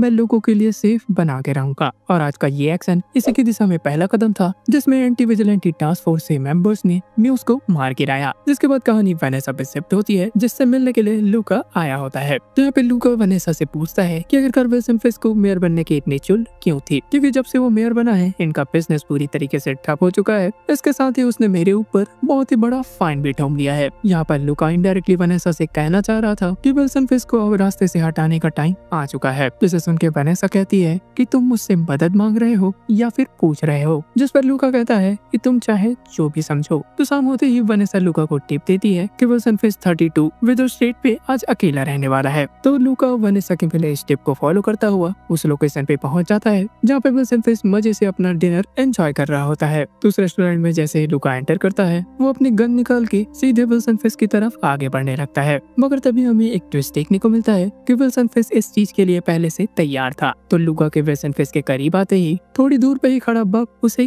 गोली मार देता है। इसका मतलब क्लियर है कि वेनेसा लूका को धोखा दे रही थी। और यहाँ पे डेयरडेविल बॉर्न अगेन का एपिसोड 7 एंड हो जाता है। देखा जाए तो ये एपिसोड काफी ज्यादा एंगेजिंग और एक्शन से भरा था, मगर मार्वल की एक बहुत बुरी आदत है कि वो बड़े बड़े कैरेक्टर्स को ऐसी सस्ते में निपटा देता है। ऑब्वियसली मैं बात कर रहा हूँ म्यूज की। और ये कहना गलत नहीं होगा कि मार्वल ने म्यूज के कैरेक्टर को पूरी तरीके से वेस्ट कर दिया। और मैं ऐसा इसलिए कह रहा हूँ क्योंकि अगर कॉमिक बुक के पन्ने को पलट के देखें तो म्यूज के पास ऐसे ऐसे पावर्स थे जिससे वो डेयरडेविल के सेंस से छुप सकता था, और इस चीज का यूज करके वो कॉमिक बुक में डेयरडेविल के सामने बड़े बड़े चैलेंजेस लाता है। मगर सैडली हमें इस सीरीज में म्यूज कभी भी डेयरडेविल को चैलेंज देता हुआ नहीं दिखाया गया, और इस एपिसोड के साथ ही म्यूज के एक बड़े विलन होने का हाइप भी मिट्टी में मिल गया। तो बस ये था मेरा ओपिनियन म्यूज के कैरेक्टर को लेके, और आपके क्या राय है इस कैरेक्टर को लेके हमें कमेंट सेक्शन में बताएं। और अगर आपको ये वीडियो पसंद आया तो हमारे चैनल को सब्सक्राइब करें और इस वीडियो को लाइक करें। मैंने ऐसे बहुत सारे वीडियोस और भी बना के रखे हैं जिसका लिंक आपको डिस्क्रिप्शन बॉक्स में मिल जाएगा। तो इस वीडियो के लिए इतना ही। तो एपिसोड 8 की शुरुआत उस जेल से होती है जहाँ पे बेंजामिन पॉइंटडेक्स्टर कैद है। तो यहाँ पर बेंजामिन को सिक्योरिटी सेल से निकाल के नॉर्मल वार्ड में बाकी कैदियों के साथ शिफ्ट किया जा रहा था। तो ये देख के बेंजामिन उन गार्ड से कहता है कि उसे ऑब्जर्वेशन में रखा जाना चाहिए, न कि अदर प्रिजनर्स के साथ। आगे कहानी विल्सन फेस पे शिफ्ट होती है जहाँ पे वो वनेसा को बता रहा होता है कि उसके रेड हुक प्रोजेक्ट को फाइनली फंडिंग मिलना स्टार्ट हो गया है, और वो भी पब्लिक और प्राइवेट दोनों से। विल्सन आगे वनेसा को थैंक यू कहता है क्योंकि वनेसा ने अभी तक अच्छे से इनके एम्पायर को संभाले रखा। और यहीं पे बातों बातों में ये भी क्लियर हो जाता है कि वनेसा और फिश दोनों ने ही लुका को मारने की प्लानिंग की थी। विल्सन आगे कहता है कि उसे बहुत ही जरूरी चीज वनेसा को दिखानी है, जिस पर वो वनेसा को अपने पीछे आने के लिए कहता है। जिसके बाद हम उन दोनों को उसी बेसमेंट में जाते हुए देखते हैं जहाँ पे पिछले एपिसोड्स में विल्सन ने एडम की तबीयत से धुलाई की थी। तो वहाँ जाते ही विल्सन वनेसा से कहता है कि मैंने प्रॉमिस किया था कि मैं उसे नहीं मारूंगा, और उसने ऐसा ही किया। और यहाँ पर एडम बार बार चिल्ला के कह रहा होता है कि उसे नहीं पता था कि विल्सन और वनेसा का पहले से ही चक्कर चल रहा है, और उसे अगर ऐसा पता होता तो वो कभी भी इनके बीच में नहीं आता। और यहाँ पर हमें पुराने विल्सन की एक झलक मिलती है जो कि कह रहा होता है कि इस आदमी ने तुम्हें छुआ है और ये चीज मैं बिल्कुल भी बर्दाश्त नहीं कर सकता। विल्सन वनेसा से कहता है कि वो पहले वाला जानवर नहीं रहा, और अगर तुम एडम का साथ चाहती हो तब विल्सन को पहले वाला जानवर बनने से कोई नहीं रोक सकता। तब यहाँ पे विल्सन फेस वनेसा को दो चॉइसेस देता है, या तो वो चाबी लेके एडम को आजाद कर दे या फिर गन लेके एडम को मार डाले। जिसके बाद टेबल पे रखे हुए गन को उठा के वनेसा एडम को मार देती है। तो उसके बाद कहानी मैट और हैदर पे शिफ्ट होती है जो कि एक दूसरे से म्यूज वाले इंसिडेंट्स को लेके बात कर रहे होते हैं। और तभी यहाँ पे हैदर डेयरडेविल और म्यूज के बारे में कहती है कि मुझे उन दोनों में कोई भी फर्क नहीं दिखता। जिसके बाद हैदर की इस बात को सुन के मैट उसे रिप्लाई देता है कि म्यूज वहाँ पे तुम्हें मारने वाला था, वो तो डेयरडेविल ने आके तुम्हारी जान बचाई, तो तुम डेयरडेविल के बारे में ऐसा कैसे कह सकती हो। और उनके बीच एक बहस टाइप की सिचुएशन क्रिएट होने लगती है। तभी उनके दरवाजे पे कोई नॉक करता है, और दरवाजे पे और कोई नहीं बल्कि बक खड़ा होता है जो कि मैट से हैदर के बारे में पूछता है। तो बक यहाँ पे आया था हैदर को विल्सन फेस्ट की पार्टी का इन्विटेशन देने के लिए। वो आगे ये भी कहता है कि आपने म्यूज का जिस तरीके से सामना किया हमारे मेयर उससे काफी ज्यादा खुश हो गए हैं। और उसके जाते ही मैट हैदर से पूछने लग जाता है कि आखिरकार तुम उसे कैसे जानती हो। तो हैदर उसे इस चीज को बताने से मना कर देती है क्योंकि उसे उसका काम इस बात की इजाजत नहीं देता। तो मैट इस बात से काफी ज्यादा डिसअपॉइंटेड होता है। इसके बाद जैसे ही हैदर उस इन्विटेशन को पढ़ती है वो मैट को भी अपने साथ उस पार्टी में चलने के लिए कहती है, मगर मैट उस पार्टी में जाने से मना कर देता है। इसके साथ ही वो अपने लॉ फर्म की तरफ निकल जाता है, और मैट के लॉ फर्म में आते ही क्रिस्टीन उसे बताती है कि उसके किसी कलीग का फोन आया था जिसने उसे बताया कि बेंजामिन पॉइंटडेक्स्टर को प्रोटेक्टिव कस्टडी से निकाल के उसे नॉर्मल कैदियों के बीच शिफ्ट कर दिया गया है। तो यहाँ पर क्रिस्टीन के कलीग ने उसे इसलिए फोन किया था क्योंकि बेंजामिन पॉइंटडेक्स्टर मैथ्यू मर्डॉक से बात करना चाहता है, जिस पर मैट को बिल्कुल भी समझ नहीं आ रहा होता कि आखिरकार वो उससे क्यों बात करना चाहता है। जिस पर वो आगे क्रिस्टीन से पूछता है कि आखिरकार उसे वहाँ पे शिफ्ट किसने करवाया। तब क्रिस्टीन कहती है कि उसे मेयर फिश ने वहाँ शिफ्ट करवाया है। और फिर क्या था, ये सुनते ही मैट का दिमाग और भी ज्यादा खराब हो जाता है और वो इसका पूरा भड़ास अपने क्लाइंट पे निकाल देता है क्योंकि उसका क्लाइंट चाह रहा था कि वो अपनी झूठी गवाही कोर्ट में दे ताकि ये केस इनकी तरफ छूट जाए। मगर मैट ऐसा करने से साफ साफ मना कर देता है और अपने क्लाइंट को ही वो दोषी ठहराने लगता है। आखिरकार मैट ने अपने पावर्स की मदद से उसका झूठ जो पकड़ लिया था। तो यहाँ पे मैट का क्लाइंट बार बार कह रहा होता है कि उसके इस केस में बिल्कुल भी गलती नहीं है। जिसके बाद मैट अपने क्लाइंट को ही काफी ज्यादा सुना देता है और वहाँ से जाने लगता है, जिस पर क्रिस्टीन उसे रोकती है और कहती है कि तुम हमारे क्लाइंट के साथ ऐसे तरीके से बिहेव नहीं कर सकते। तब मैट क्रिस्टीन को कह देता है कि वो इस केस को बिल्कुल भी नहीं हैंडल कर सकता, इसे तुम ही हैंडल करो। यहाँ पर मैट काफी ज्यादा फ्रस्ट्रेट हो चुका था कि वो सच का साथ दे तो रहा था मगर वो हर चीज में फेल होता जा रहा था। फिर चाहे वो हेक्टर, लीरॉय या फिर कोई और केस की बात हो, वो हर जगह सही तो कर रहे हैं मगर सही करके भी उन्हें अंजाम तक नहीं पहुंचा पा रहे हैं। जिसके बाद मैट अपने लॉ फर्म से निकल के सीधे जूसी के बार में पहुंच के पीने लगता है। तो यहाँ पे जूसी का बार बेंजामिन के हुए उस अटैक के बाद से पूरी तरीके से बंद हो चुका है। तो वो उस बार को फिर से खोलने का तो सोच रही होती है, जिस पर मेयर फिश भी उसे लोन देने के लिए तैयार होता है। मगर यहाँ पे जूसी का मानना था कि अब लोगों को उसकी कोई जरूरत नहीं है। इसके साथ ही वो मेयर से कोई भी हेल्प नहीं लेना चाहती। तभी वहाँ पे उस बार में चेरी भी पहुंच जाता है। इसके बाद चेरी और मैट एक दूसरे से बात करने लगते हैं, जिस पर चेरी कहता है कि विल्सन फेस्ट विजिलेंटीज को खत्म करके अपनी कामयाबी की सीढ़ी की तरह उन्हें यूज कर रहा है और जब वो डेयरडेविल को पकड़ लेगा तब तो वो इस शहर का भगवान ही बन जाएगा। ये बात सुन के मैट कहता है कि हाँ उसे ये बात पता है। इसके साथ ही वो चेरी को पॉइंटेक्स्टर वाली बात बताता है। तो यहाँ पर मैट को बिल्कुल भी समझ नहीं आ रहा था कि फिस्क और पॉइंटेक्स्टर के बीच क्या कनेक्शन है। तो इस पर चेरी अपना भी ओपिनियन देता है कि हमने पॉइंटेक्स्टर के ऊपर काफी ज्यादा दिमाग अभी तक खपा लिया है। तो पॉइंटेक्स्टर यहाँ पे अपना केवल बदला ले रहा था फॉगी और कैरन को मार के। चेरी यहाँ पे बार बार उसे समझाने की कोशिश कर रहा होता है, मगर मैट को भी लग रहा था कि यहाँ पे कुछ न कुछ तो गड़बड़ है। जिसके बाद जूसी वहाँ पे आयरिस सारा मेलवनीस को लेके पहुँचती है और वहाँ पे मौजूद मैट और चेरी से कहती है कि क्यों ना हम अपने पुराने बचे हुए काम निपटा दें। जिस पर मैट का कहना होता है कि आखिरकार कौन सा बचा हुआ काम। जूसी आगे कहती है कि इस ड्रिंक को लेने से पहले ही फॉगी चल बसा, मगर वहाँ पे मैट का कहना होता है कि उस वक्त वो मेलवनीस नहीं पी रहा था। तब जूसी उसे बताती है कि लास्ट ऑर्डर फॉगी का था, इसलिए उसे अच्छे से याद है कि उस दिन मरने से पहले फॉगी ने यही ड्रिंक ऑर्डर की थी। और तब जाके मैट को ये क्लिक होता है कि ये लोग तो मेलवनीस तब पीते थे जब कोई केस जीतने वाले होते थे। और अब मैट को अच्छे तरीके से समझ आ गया था कि जिस दिन फॉगी की जान गई तो उस दिन फॉगी अच्छे तरीके से समझ चुका था कि वो ये डम बनी वाला केस जीतने वाला है। इसी खुशी में वो मेलवनीस पी रहा था। मैट आगे चेरी से कहता है कि फॉगी को पता था कि वो ये केस जीत जाएगा और इसी बीच किसी ने फॉगी को मरवा दिया और जिसके बाद वो उस बाहर से निकल जाता है। इधर मेयर ऑफिस में विल्सन फिस्क ने अपने सारे के सारे मीटिंग्स को कैंसिल कर दिया। इसके साथ ही विल्सन फिस्क आके कहता है कि आज हमारे टास्क फोर्स के जश्न का दिन है। तभी वहाँ पे मौजूद बग उन्हें बताता है कि टास्क फोर्स के एक्शन में आने के बाद विजिलेंटी क्राइम 30% से नीचे गिर गए हैं। इसके साथ साथ सोशल मीडिया में भी विल्सन फिस्क के ही चर्चे चारों तरफ होने लगे हैं और इस चीज का क्रेडिट विल्सन फिस्क सीधे डैनियल को देता है। और डैनियल के इस काम से विल्सन फिस्क इतना ज्यादा खुश हो जाता है कि वो डैनियल को डेप्यूटी मेयर फॉर कम्युनिकेशन बना देता है। इस चीज से वहाँ पे मौजूद शीला भी काफी ज्यादा हैरान हो जाती है और वो अपना कंसर्न रेस करती है कि डैनियल अभी इस चीज के लिए रेडी नहीं है। मगर विल्सन फिस्क ने एक बार किसी को बना दिया तो बना दिया, फिर वो शीला विला किसी की भी नहीं सुनने वाला। जिसके बाद मैट सीधे पॉइंटेक्स्टर से मिलने उस जेल में पहुंच जाता है। तो मैट बेंजामिन से सीधे क्वेश्चन करता है कि तुम उस दिन बदला नहीं ले रहे थे, तुम तो बस किसी के कहने पर फॉगी की जान ले रहे थे। तो मैट बेंजामिन से उस शख्स का नाम चाह रहा था कि आखिरकार किसने फॉगी को मरवाया है, मगर बेंजामिन मैट को कोई आंसर नहीं देता। बेंजामिन अच्छे से जानता था कि वो अगर एक रात और इस नॉर्मल सेल में रहेगा यहाँ के कैदी उसे बुरी तरीके से नोच के खा जाएंगे। और यही रीजन होता है कि बेंजामिन ने मैट के सामने एक शर्त रखी कि तुम मुझे यहाँ से निकलवाओगे, बदले में मैं तुम्हें फॉगी को मरवाने वाले का नाम बताऊंगा। मगर मैट इससे कहता है कि तुम्हारा कभी भी भरोसा नहीं किया जा सकता और वो ऐसा बिल्कुल भी नहीं करेगा, फिर चाहे तुम यहाँ पे सड़ के मर जाओ। यहाँ पे पॉइंटेक्स्टर अपना मैनिपुलेशन टेक्निक यूज कर रहा था मैट के ऊपर, मगर मैट अच्छे से जानता था कि इस बंदे का तो भरोसा नहीं किया जा सकता और वो गुस्से में आकर 3-4 बार उसका सिर पास के ही टेबल में दे मारता है और पुलिस वालों को बुला के कहता है कि ये साला अपना ही सिर टेबल में बार बार ठोके जा रहा था। वाह भाई वाह। इधर शाम होते ही विल्सन फिस्क की पार्टी स्टार्ट हो गई थी जहाँ पे शहर भर से बड़े बड़े मेहमान आ रहे होते हैं। तो उस पार्टी में हमें बीबी यूरिक और डैनियल को बात करते हुए दिखाया जाता है, जिस पर बीबी उससे कह रही होती है कि तुम्हें ये नहीं सोचना चाहिए कि मैं ये झूठी खबर को छाप के खुश हूँ। जिस पर डैनियल उस दिन उस पर जरूरत से ज्यादा प्रेशर डालने के लिए माफी मांगता है और वो आगे अपनी डेप्यूटी मेयर ऑफ कम्युनिकेशन वाली बात बीबी को भी बताता है। इधर पॉइंटेक्स्टर के सर पे लगे चोट पे जेल के डॉक्टर टाँके लगा रहे होते हैं और उसका इलाज कंप्लीट होते ही जैसे वो गार्ड उसके पास आके उसे रिलीज करने लगता है, तभी पॉइंटेक्स्टर अपने दांत को उखाड़ के उस दांत को इतनी जोर से उस गार्ड की आंखों में मारता है कि वो गार्ड वहीं पे ढेर हो जाता है। जिसके बाद वहाँ पे मौजूद डॉक्टर को भी बेंजामिन मार डालता है। तो वहाँ पर उस गार्ड को मारने के बाद बेंजामिन इसका पूरा हुलिया ले लेता है और उस जेल से निकल जाता है। इधर पार्टी में वनेसा हैदर से मिलती है, तो यहाँ पर हैदर वनेसा को सजेशन देती है कि 1-2 काउंसलिंग उन्हें और अटेंड करनी चाहिए, मगर वनेसा उसे बताती है कि अब हमारे बीच सब कुछ ठीक हो गया है, जिस वजह से अब इन्हें और भी कोई थेरेपी की नीड नहीं है। और तभी हमें दिखाया जाता है कि मैथ्यू बर्टॉक भी उस पार्टी में पहुंच चुका है। अब होगा रियल शोडाउन। तो मैट जैसे ही पार्टी में एंटर होता है वनेसा उसे नोटिस कर लेती है। तो उस पार्टी में आने के बाद मैट सीधे जाके ग्लेन से मिलता है। इसके साथ ही उससे मिलते ही वो बेंजामिन वाली बात भी बता देता है और इसी बातचीत के दौरान मैट सुनता है कि विल्सन जैक से बात कर रहा था। जैक वही शख्स है जिसने पिछले एपिसोड में विल्सन फिस्क को काफी नीचा दिखाया हुआ था। तो यहाँ पर विल्सन फिस्क उससे काफी ज्यादा नाखुश था। इसके साथ ही वो जैक से कहता है कि ये प्रोजेक्ट तभी पूरा हो पाएगा जब पब्लिक और प्राइवेट दोनों जगह से उसे फंड आए। तो यहाँ पर जैक को समझ नहीं आ रहा था कि आखिरकार विल्सन क्या कहने की कोशिश कर रहा है। इससे पहले कि जैक कुछ कह पाता, विल्सन उससे कहता है कि तुम्हारे बारे में आजकल बहुत ही ज्यादा अफवाहें उड़ रही हैं कि तुम भी एक विजिलेंटी हो स्वॉर्टमैथ नाम से। जिस पर जैक का कहना होता है कि वो चीज तो खाली एक बार हुई थी। जिसे सुनकर विल्सन कहता है कि चाहे एक बार हो या 2 बार, विल्सन फिस्क के टास्क फोर्स के लिए इतनी ही बहुत है। इससे क्लियर था कि विल्सन फिस्क ने अपने एंटी विजिलेंटी टास्क फोर्स के आड़ में अपने पोर्ट के लिए जैक से फंड की बात की, क्योंकि अगर जैक विल्सन फिस्क को फंड देने से मना कर देता तो वो अपने एंटी विजिलेंटी टास्क फोर्स को जैक के पीछे लगा देता। इधर विल्सन जैसे ही मीटिंग खत्म करके उस रूम से बाहर निकलता है, वो नोटिस करता है कि एक वेटर उसका फोटो खींच रहा होता है। जब विल्सन फिस्क उस आदमी के पीछे ऑफिसर पॉल को भेज देता है और जब पॉल पावेल उस आदमी को टॉर्चर करता है तब उसे पता चलता है कि वो तो एक नॉर्मल पुलिस वाला है जो कि एंटी विजिलेंटी टास्क फोर्स के काम करने के तरीकों के खिलाफ है। मगर तभी वहाँ पे कमिश्नर गैलो आके ऑफिसर पावेल को रोकने की कोशिश करता है, मगर ऑफिसर पावेल उसे कह देता है कि कमिश्नर अब हम आपको रिपोर्ट नहीं करते, जिस वजह से आप हमें ऑर्डर्स नहीं दे सकते। जिसके बाद गैलो भी उनसे कहता है कि ये सब चीज तुम सही नहीं कर रहे, टास्क फोर्स अपने पावर्स का एकदम गलत यूज कर रही है। इसके थोड़ी देर बाद बीबी और एक सीधे जाके गैलो से मिलती है। यहाँ पे कमिश्नर गैलो बीबी को अवॉइड करने की कोशिश करता है क्योंकि उसने भी म्यूज के ऊपर लिखे हुए उस झूठे आर्टिकल को पढ़ लिया था, जिस वजह से गैलो को ऐसा लग रहा था कि बीबी भी अब विल्सन फिस्क के लिए ही काम करती है। बीबी के पूछे जाने पर कमिश्नर गैलो उसे बताते हैं कि टास्क फोर्स असल में उसके नहीं बल्कि विल्सन फिस्क के लिए काम करते हैं। इसके साथ साथ गैलो आगे ये भी बताता है कि तुम्हारे अंकल बेन यूरिक के मर्डर के पीछे विल्सन फिस्क ही प्राइम सस्पेक्ट है, जिस पर बीबी का कहना था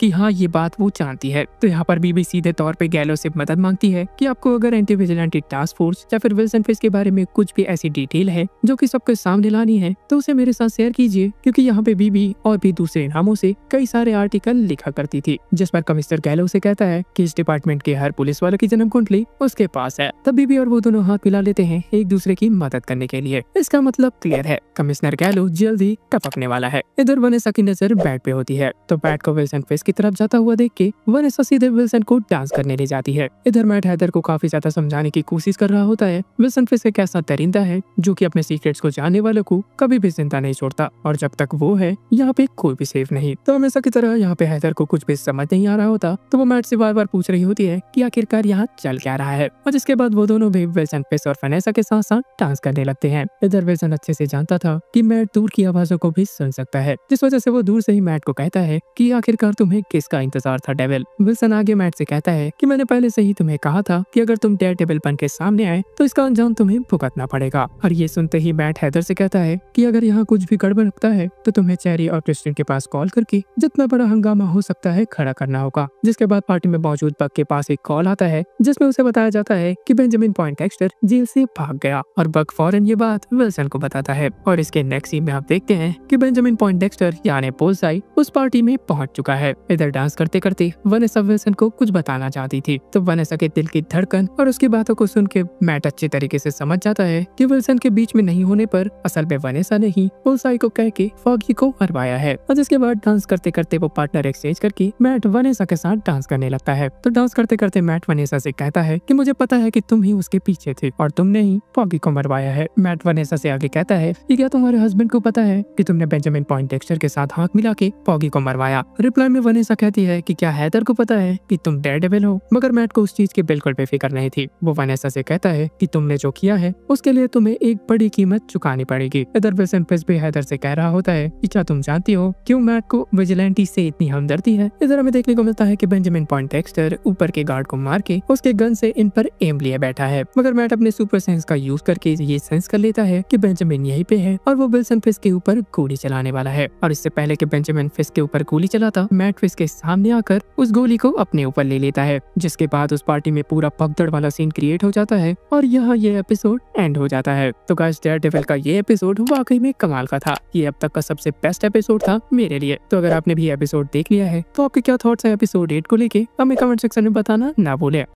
तो एपिसोड 9 की शुरुआत 1 साल पहले के एक फ्लैशबैक सीन से होती है जिसमें हमें देखने को मिलता है कि वनेसा बेंजामिन पॉइंटेक्स्टर से मिलने जेल गई थी ताकि वो बेंजामिन के सामने एक ऐसी डील रख सके जिससे वनेसा का भी फायदा हो जाए और बेंजामिन का भी। तो डील सिंपल थी। यहाँ पे वनेसा बेंजामिन कफारो और उसके वकील फॉगी नेल्सन को मरवाना चाहती थी ताकि उनके केस के चलते इनके पोर्ट वाले बिजनेस पे कोई आंच न आए। बदले में वनेसा बेंजामिन को इस जेल से निकालने का वादा करती है और इस डील के लिए बेंजामिन भी एग्री करके conditional release pending appeal papers पे साइन कर देता है। दूसरी तरफ बॉस आने के बाद मैट अपने आप को हॉस्पिटल में पाता है जहाँ पे उसके सामने क्रिस्टीन और हैदर खड़े होते हैं। यहाँ पर कोई भी देरी ना करते हुए मैट सीधे उन दोनों को बताता है कि फॉगी को वनेसा नहीं मरवाया है। यहाँ पर मैट क्रिस्टीन को बता रहा था कि फॉगी कुछ ऐसा खुलासा करने वाला था जिससे फिस्क एक्सपोज हो जाता। इसके साथ ही मैट क्रिस्टीन से फॉगी की फाइल मांगता है, जिस पर क्रिस्टीन उसे बताती है कि फॉगी ने वो फाइल तो पहले ही नहीं की, जिस वजह से वो उसके पास है ही नहीं। जिसके बाद बात करेगा फिस्क और वनेसा की, तो ये दोनों पार्टी वाले इंसिडेंट्स के बाद थोड़े हिले हुए थे। जिसके बाद शांति से बैठ के फिस्क वनेसा से कह रहा था कि तुमने रेड होप पोर्ट से करोड़ों छापे, मगर अब मैं मेयर हूँ तो अब हम दोनों मिलके इस पोर्ट से करोड़ों छापेंगे। विल्सन इस मैटर पे आगे कहता है कि गैलो, अदर पुलिस वाले, लूका और बाकी गैंग्स सब के सब खाली एक मोहरे हैं। विल्सन फिस्क के लिए शहर के सिक्योरिटी फर्स्ट प्रायोरिटी तो थी, मगर पैसे कमाने के हाथ आए मौके भी वो कभी नहीं छोड़ेगा। जिसके बाद कहानी मेयर ऑफिस पे शिफ्ट होती है, जहाँ पे विल्सन फिस्क काफी ज्यादा चिल्ला के सबसे कह रहा होता है कि उसकी टास्क फोर्स शहर में शिकार के लिए निकलेगी और वो बेंजामिन पॉइंडेक्सटर के साथ साथ हर विजिलेंटीज को खत्म करते जाएगी। इसके लिए ना तो उनके पास कोई बॉडी कैम, ना ही वारंट और ना ही उन पर कोई इन्वेस्टिगेशन होगा। उन्हें फुल छूट दी जाएगी इस काम को अंजाम देने के लिए। और हमेशा की तरह गैलो और सीला इस चीज को अपोज करते हैं, मगर विल्सन फिस्क उनकी एक नहीं सुनता और वो शहर के हर रोड, हाईवे और ब्रिजेस को बंद करने का ऑर्डर देकर वहाँ से सबको जाने के लिए कहता है, सिवाय बग के। तो सबके जाने के बाद विल्सन बग से पूछता है कि आखिरकार अब मैट मर्डॉक की हालत कैसी है, जिस पर बग कहता है कि उसका इलाज एक हॉस्पिटल में चल रहा है और वो बहुत अच्छे तरीके से रिकवर कर रहा है। जिसे सुन के विल्सन फिस्क के खुरापाती दिमाग में एक आइडिया आता है और वो बग से इनडायरेक्टली उस हॉस्पिटल में जाके मैट को मारने के लिए कहता है। यहाँ पर विल्सन फिस्क सिटी के सामने दिखाना चाहता था कि हेल्स किचन के एक जाबाज लॉयर ने मेयर को बचाते बचाते अपनी जान दे दी, क्योंकि एक शहीद हीरो जिनका विजिलेंटी से कई गुना ज्यादा काम का है। इसके बाद विल्सन फिस्क सीधे सीला से मिलता है और उसे कहता है कि इस ऑफिस में जो भी विल्सन फिस्क से लॉयल नहीं है उसकी छुट्टी कर दो, और वो भी अभी के अभी, क्योंकि विल्सन फिस्क यहाँ पे अच्छे से जानता था कि सीला से ज्यादा अच्छा ऑफिस में काम करने वालों को और कोई नहीं जानता, जिस वजह से उसने सीला को ये काम दिया। तो सीला के ऑफिस से निकलते ही गैलो वहाँ पे उससे बात करने के लिए बैठा होता है। तो यहाँ पर हमें पता चलता है कि गैलो आसानी से चुप बैठने वालों में से नहीं था, वो विल्सन फिस्क के खिलाफ शिकायत करने के लिए कोई भी कदम उठाने के लिए तैयार था। तो यहाँ पर गैलो सीला की भी मदद चाह रहा होता है, जिस पर सीला कहती है कि मैं तुम्हारे साथ तो बिल्कुल नहीं आ सकती, मगर फिस्क के खिलाफ अगर कोई बयान लिखवाना हो तो मैं इसके लिए तैयार हूँ। दूसरी तरफ आए अगर हॉस्पिटल पे, तो बक यहाँ पे मैट को मारने के लिए पहुंच गया होता है, और इससे पहले कि वो मैट के रूम के अंदर जाता, मैट ने उसके फुटस्टेप पहले से ही सेंस कर लिए थे और इसी दौरान पूरे सिटी वाइड ब्लैकआउट हो जाता है। हालांकि इस सिटी वाइड ब्लैकआउट के पीछे किसका हाथ है ये तो हमें नहीं बताया गया। जिसके बाद बक जैसे ही रूम के अंदर आता है, वो देखता है कि वहाँ पे मैट तो है ही नहीं, और होगा भी कैसे। बक के फुटस्टेप को सेंस करने के बाद मैट वहाँ पे आखिर क्यों ही रुकेगा। तो मैट अपने हॉस्पिटल ड्रेस में रहते हुए हॉस्पिटल से निकल के अपने घर वापस आ चुका था, और मैट जैसे ही अपने घर पे जाता है, वहाँ पे फ्रैंक उसका इंतजार कर रहा था ताकि वहाँ पे आने वाले फिस्क के टास्क फोर्स को रोक के फ्रैंक मैट को बचा सके। तभी फ्रैंक कहता है कि वो यहाँ पर मैट को सेफली यहाँ से निकालने के लिए आया है, क्योंकि जल्द ही फिस्क की टास्क फोर्स यहाँ पे पहुँचने वाली थी और जिसे फ्रैंक इतनी आसानी से तो छोड़ने वाला नहीं था। तभी मैट सेंस करता है कि वो लोग बिल्डिंग के बाहर पहुँच चुके हैं और किसी भी वक्त बिल्डिंग के अंदर आते होंगे, जिस पर फ्रैंक कहता है कि क्या तुम इसी ड्रेस में उनसे लड़ने वाले हो। तब मैट सीधे चला जाता है अपने डेयरडेविल के कॉस्ट्यूम पहनने, और इधर टास्क फोर्स की टीम मैट के घर में एंटर करती है, जहाँ पे फ्रैंक उनका स्वागत शॉटगन लेके करता है, और मैट अपने ब्रूटल टेक्निक से। एक तरफ फ्रैंक था जो कि आदमी के मरने के बाद भी उसके सर में गोली उतारे जा रहा था, दूसरी तरफ मैट था जो कि अपने पंचेस को काफी सोच समझ के सामने वाले पे उतार रहा था ताकि गलती से किसी की जान न चली जाए। तो एक इंटेंस फाइट सीन के बाद फ्रैंक और मैट वहाँ पे मौजूद सारे के सारे लोगों को मार गिराने में कामयाब रहते हैं। तभी फ्रैंक कोल की गन से निकले हुए सेल को देख के मैट को बताता है कि हेक्टर को मारने वाला और कोई नहीं बल्कि कोल ही है। तो जिसके बाद फ्रैंक कोल को मारने ही वाला होता है कि मैट उसे एक बार फिर से रोक लेता है, और एक बार फिर से हमें पनिशर और मैट की आइडियोलॉजी के बीच डिफरेंस देखने को मिलता है, और ये दोनों एक दूसरे से काफी ज्यादा बहस कर रहे होते हैं। तभी मैट रियलाइज करता है कि यहाँ पर किसी ने ग्रेनेड फेंका है। जिसके बाद फिर क्या था, वो दोनों खिड़की से जंप कर देते हैं उस ग्रेनेड से बचने के लिए, और वो नीचे सीधे जाके एक कार पे गिरते हैं। और तभी वहाँ पर एक कार आके रुकती है और उसमें से कैरन बाहर आती है। वो भाई बड़ी जल्दी कर दी इसने वापस आने में। जिसके बाद वो तीनों फ्रैंक के हाइड आउट पे जाते हैं, जहाँ पे कैरन पहले की तरह मैट की चोट का इलाज कर रही होती है। दूसरी तरफ फ्रैंक अपने चोट को खुद ही सिल रहा होता है, और तभी कैरन मैट को बताती है कि पॉइंडेक्सटर की जेल से भागने वाली बात जैसे ही उसे पता चली, कैरन ने फ्रैंक को मैट की सेफ्टी के लिए उसके घर पे भेजा हुआ था। तभी मैट उन दोनों को बताता है कि फॉगी को असल में मरवाने वाली कोई और नहीं बल्कि वनेसा ही थी, क्योंकि फॉगी उस केस में काफी ज्यादा लीड ले चुका था और वो उस केस को जीतने के काफी करीब था, और इससे पहले कि वो उस केस को जीत पाता, वनेसा ने पॉइंडेक्सटर के थ्रू उसे मरवा दिया। मैट आगे कैरन से कहता है कि उसके फाइल में जरूर कुछ न कुछ तो ऐसी चीज है जो कि हमें अभी तक नहीं पता। तभी कैरन कहती है कि जहाँ तक उसे याद है वो फाइल जरूर स्टोरेज में होगी। इसके बाद मैट और कैरन निकल जाते हैं स्टोरेज की तलाश करने के लिए, और इधर फ्रैंक निकल जाता है उस पोर्ट में मौजूद टास्क फोर्स के बाकी पुलिस वालों का ठिकाना लगाने के लिए। इधर डैनियल ने फिस्क के कहने पर काउंसिल की मीटिंग बुलाई होती है, जिस पर वो काउंसिल से पूछ रहे होते हैं कि आखिरकार फिस्क के सेफर स्ट्रीट वाले इनिशिएटिव पे काउंसिल का क्या कहना है। भाई असल में ये तो बहाना था, असल में विल्सन फिस्क को जानना था कि काउंसिल के ऐसे कौन कौन से मेंबर हैं जो कि विल्सन फिस्क के सिटी को डेवलप करने वाले काम के बीच आड़े आ रहे हैं। इसके बाद डैनियल बक से पूछता है कि काउंसिल के स्पीकर के स्विस अकाउंट में कितने अमाउंट्स हैं, जिस पर बक सबके सामने बता बताता है कि इनके स्विस अकाउंट में 5,40,000 यूरोस मौजूद है। जिसके बाद डैनियल काउंसिल के सामने अपनी सीधी सीधी बात रखता है। वो कहता है कि मेयर की नजर काउंसिल के छोटे से छोटे कदम पे है और ये सिटी वाला मामला सॉर्ट आउट होने के बाद मेयर खुद ही आपसे मिलने आएंगे। तभी पक कहता है कि मेयर की तरफ से उन्हें कल सुबह फोन आएंगे। जिसके बाद ये मीटिंग यही ओवर हो जाती है। यहाँ पे विल्सन फिश चाहता था कि उसके सेफ स्टेट वाले इनिशिएटिव को काउंसिल का पूरा सपोर्ट मिले। जिसके बाद हम बीबी की रिपोर्ट में देखते हैं कि पूरे शहर में ब्लैकआउट होने के बाद अलग अलग जगहों पे दंगे भड़क चुके हैं। इसी बीच शहर की सड़कों पे निकला एक 18-19 साल का लड़का जो कि एक दुकान में तोड़फोड़ कर रहा होता है। उसे विल्सन फिश की टास्क फोर्स मार देती है और जब वहाँ पे मौजूद एक और ऑफिसर उससे कहता है कि ये तो एक बच्चा है, तब वो गोली मारने वाला ऑफिसर उस मरे हुए लड़के को एक मास्क पहनाकर उससे कहता है कि ये कोई बच्चा नहीं था, ये तो एक विजिलेंटी था। इधर मैट और कैरन उस स्टोरेज में पहुंच के फॉगी की फाइल ढूंढ लेते हैं और उस फाइल के पन्ने को पलटने के बाद इन्हें पता चलता है कि फॉगी अपने रिपोर्ट में कहने वाला था पोर्ट शहर के एक ऐसी जगह पे था जहाँ हुए क्राइम को न तो न्यूयॉर्क स्टेट की पुलिस डिपार्टमेंट संभालेगी और न ही पूरे अमेरिका की, और इसीलिए कोर्ट को फैसला देने का कोई हक नहीं। इसके साथ ही उन दोनों को उस फाइल से उस रेड हुक पोर्ट से रिलेटेड 1855 का एक चार्टर भी मिलता है जिसके अकॉर्डिंग रेड हुक पोर्ट पूरी तरीके से न्यूयॉर्क और अमेरिका की लॉ से फ्री है। इस पोर्ट के थ्रू आने जाने वाले माल के ऊपर किसी भी तरीके का कस्टम ड्यूटी या फिर टैक्स नहीं लगाए जाते। जिसके बाद इन दोनों के मन में क्यूरियोसिटी बढ़ चुकी थी कि आखिरकार उस पोर्ट में ऐसा क्या बन रहा है। इधर पूरे सिटी में दंगे और भी ज्यादा भड़क चुके थे जो कि किसी भी तरीके से कंट्रोल में नहीं आ रहे होते। इधर टास्क फोर्स के लोग वॉकी टॉकी से बात कर रहे होते हैं कि कैरन और मैट का कोई भी अता पता नहीं है। इसके साथ साथ पनिशर और डेयरडेविल भी वहाँ से बच के निकल गए। जिस पर टास्क फोर्स का दूसरा ऑफिसर कहता है कि हमें रेड हुक पोर्ट वापस जाके वहीं ढूंढना चाहिए। इतना सुनते ही पनिशर सीधे रेड हुक पोर्ट पहुंचकर वहाँ पे मौजूद टास्क फोर्स के लोगों को पूरी तरीके से पीटने लग जाता है और ऐसे मारने लग जाता है क्योंकि आधे से ज्यादा लोग को तो वो मार ही चुका था। यहाँ पर पनिशर अकेला होता है और टास्क फोर्स में ऑफिसर की संख्या बहुत ही ज्यादा, जिस वजह से टास्क फोर्स पनिशर को कैप्चर करने में कामयाब रहती है। हालांकि इस कैप्चर के चलते उनके आधे से ज्यादा आदमी तो मारे जा चुके थे। जिसके बाद सीन एक बार वापस से मेयर ऑफिस में शिफ्ट होता है जहाँ पे शीला कमिश्नर गैलो की रिकॉर्डिंग विल्सन फिश को सुना देती है और अब ये सुन के विल्सन फिश का गुस्सा 7वें आसमान पे होता है। इधर गैलो अपने डिपार्टमेंट के बचे हुए कुछ ईमानदार पुलिस वालों के पास जैसे ही पहुंचता है वहाँ पे विल्सन फिश और बक पहले ही मौजूद होते हैं। तो उन्होंने गैलो के आने से पहले उन पुलिस वालों को काफी डरा दिया होता है, जिस वजह से अब वो गैलो की नहीं बल्कि विल्सन फिश की तरफ आ चुके थे। गुस्से में आकर गैलो विल्सन से कहता है कि मैं सही था, तुम पहले भी किंग पिन थे और अब भी किंग पिन ही हो। तो इस चीज से विल्सन फिश इतना ज्यादा गुस्सा हो जाता है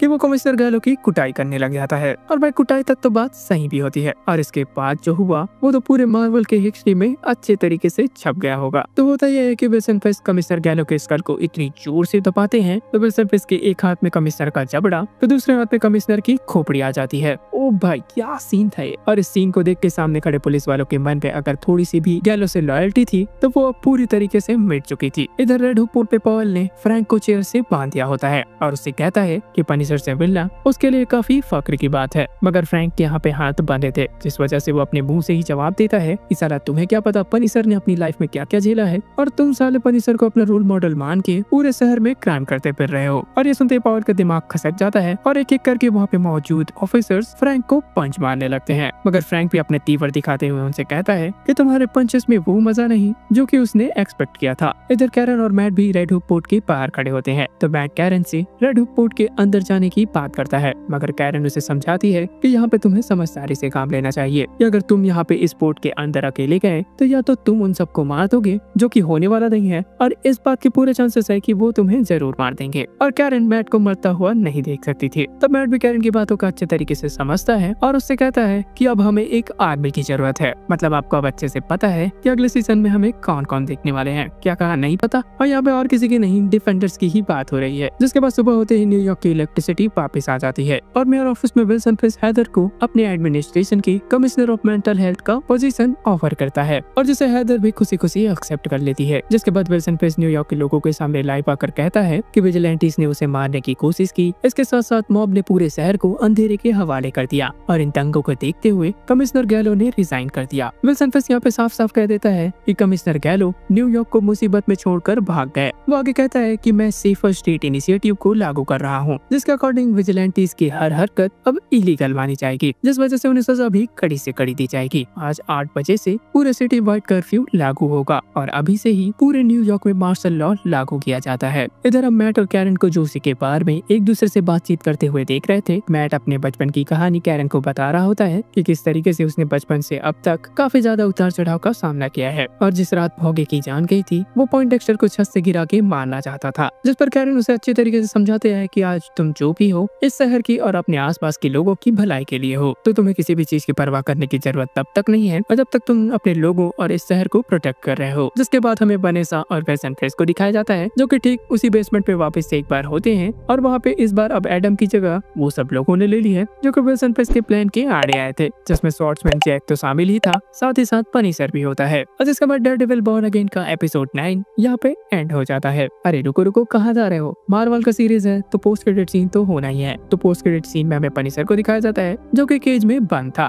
तो वो गार्ड से मीठी मीठी बातें करने लग जाता है और कुछ देर बात करने के बाद पनिशर ने उस गार्ड को अपने जाल में फंसा लिया। पनिशर जैसे ही उस गार्ड से हाथ मिलाने के लिए कहता है तो वो गार्ड जैसे ही पनिशर से हाथ मिलाता है, पनिशर उसे अपनी ओर जोर से खींचकर उसका हाथ तोड़ देता है और यहाँ पे डेयरडेविल बॉर्न अगेन का सीजन 1 ऑफिशियली एंड हो जाता है। तो पनिशर के इस इंसिडेंट से तो क्लियर है कि मार्वल की तरफ से पनिशर स्पेशल जो हमें देखने को मिलने वाला है वो हो सकता है, तो जिसमें हमें पनिशर के इसी रेड होप पोर्ट से निकलने वाले इंसिडेंट्स को दिखाया जाए। देखा जाए तो सीजन फिनाले ओके था, मुझे सबसे ज्यादा इसका एपिसोड 8 पसंद आया था। तो गाइस अगर आपने ये एपिसोड 9 देख ली तो आपके क्या रिएक्शन है हमें कमेंट सेक्शन में बताना ना भूले। इसके साथ साथ अगर आपको ये वीडियो पसंद आया तो हमारे चैनल को सब्सक्राइब करें और इस वीडियो को लाइक करें।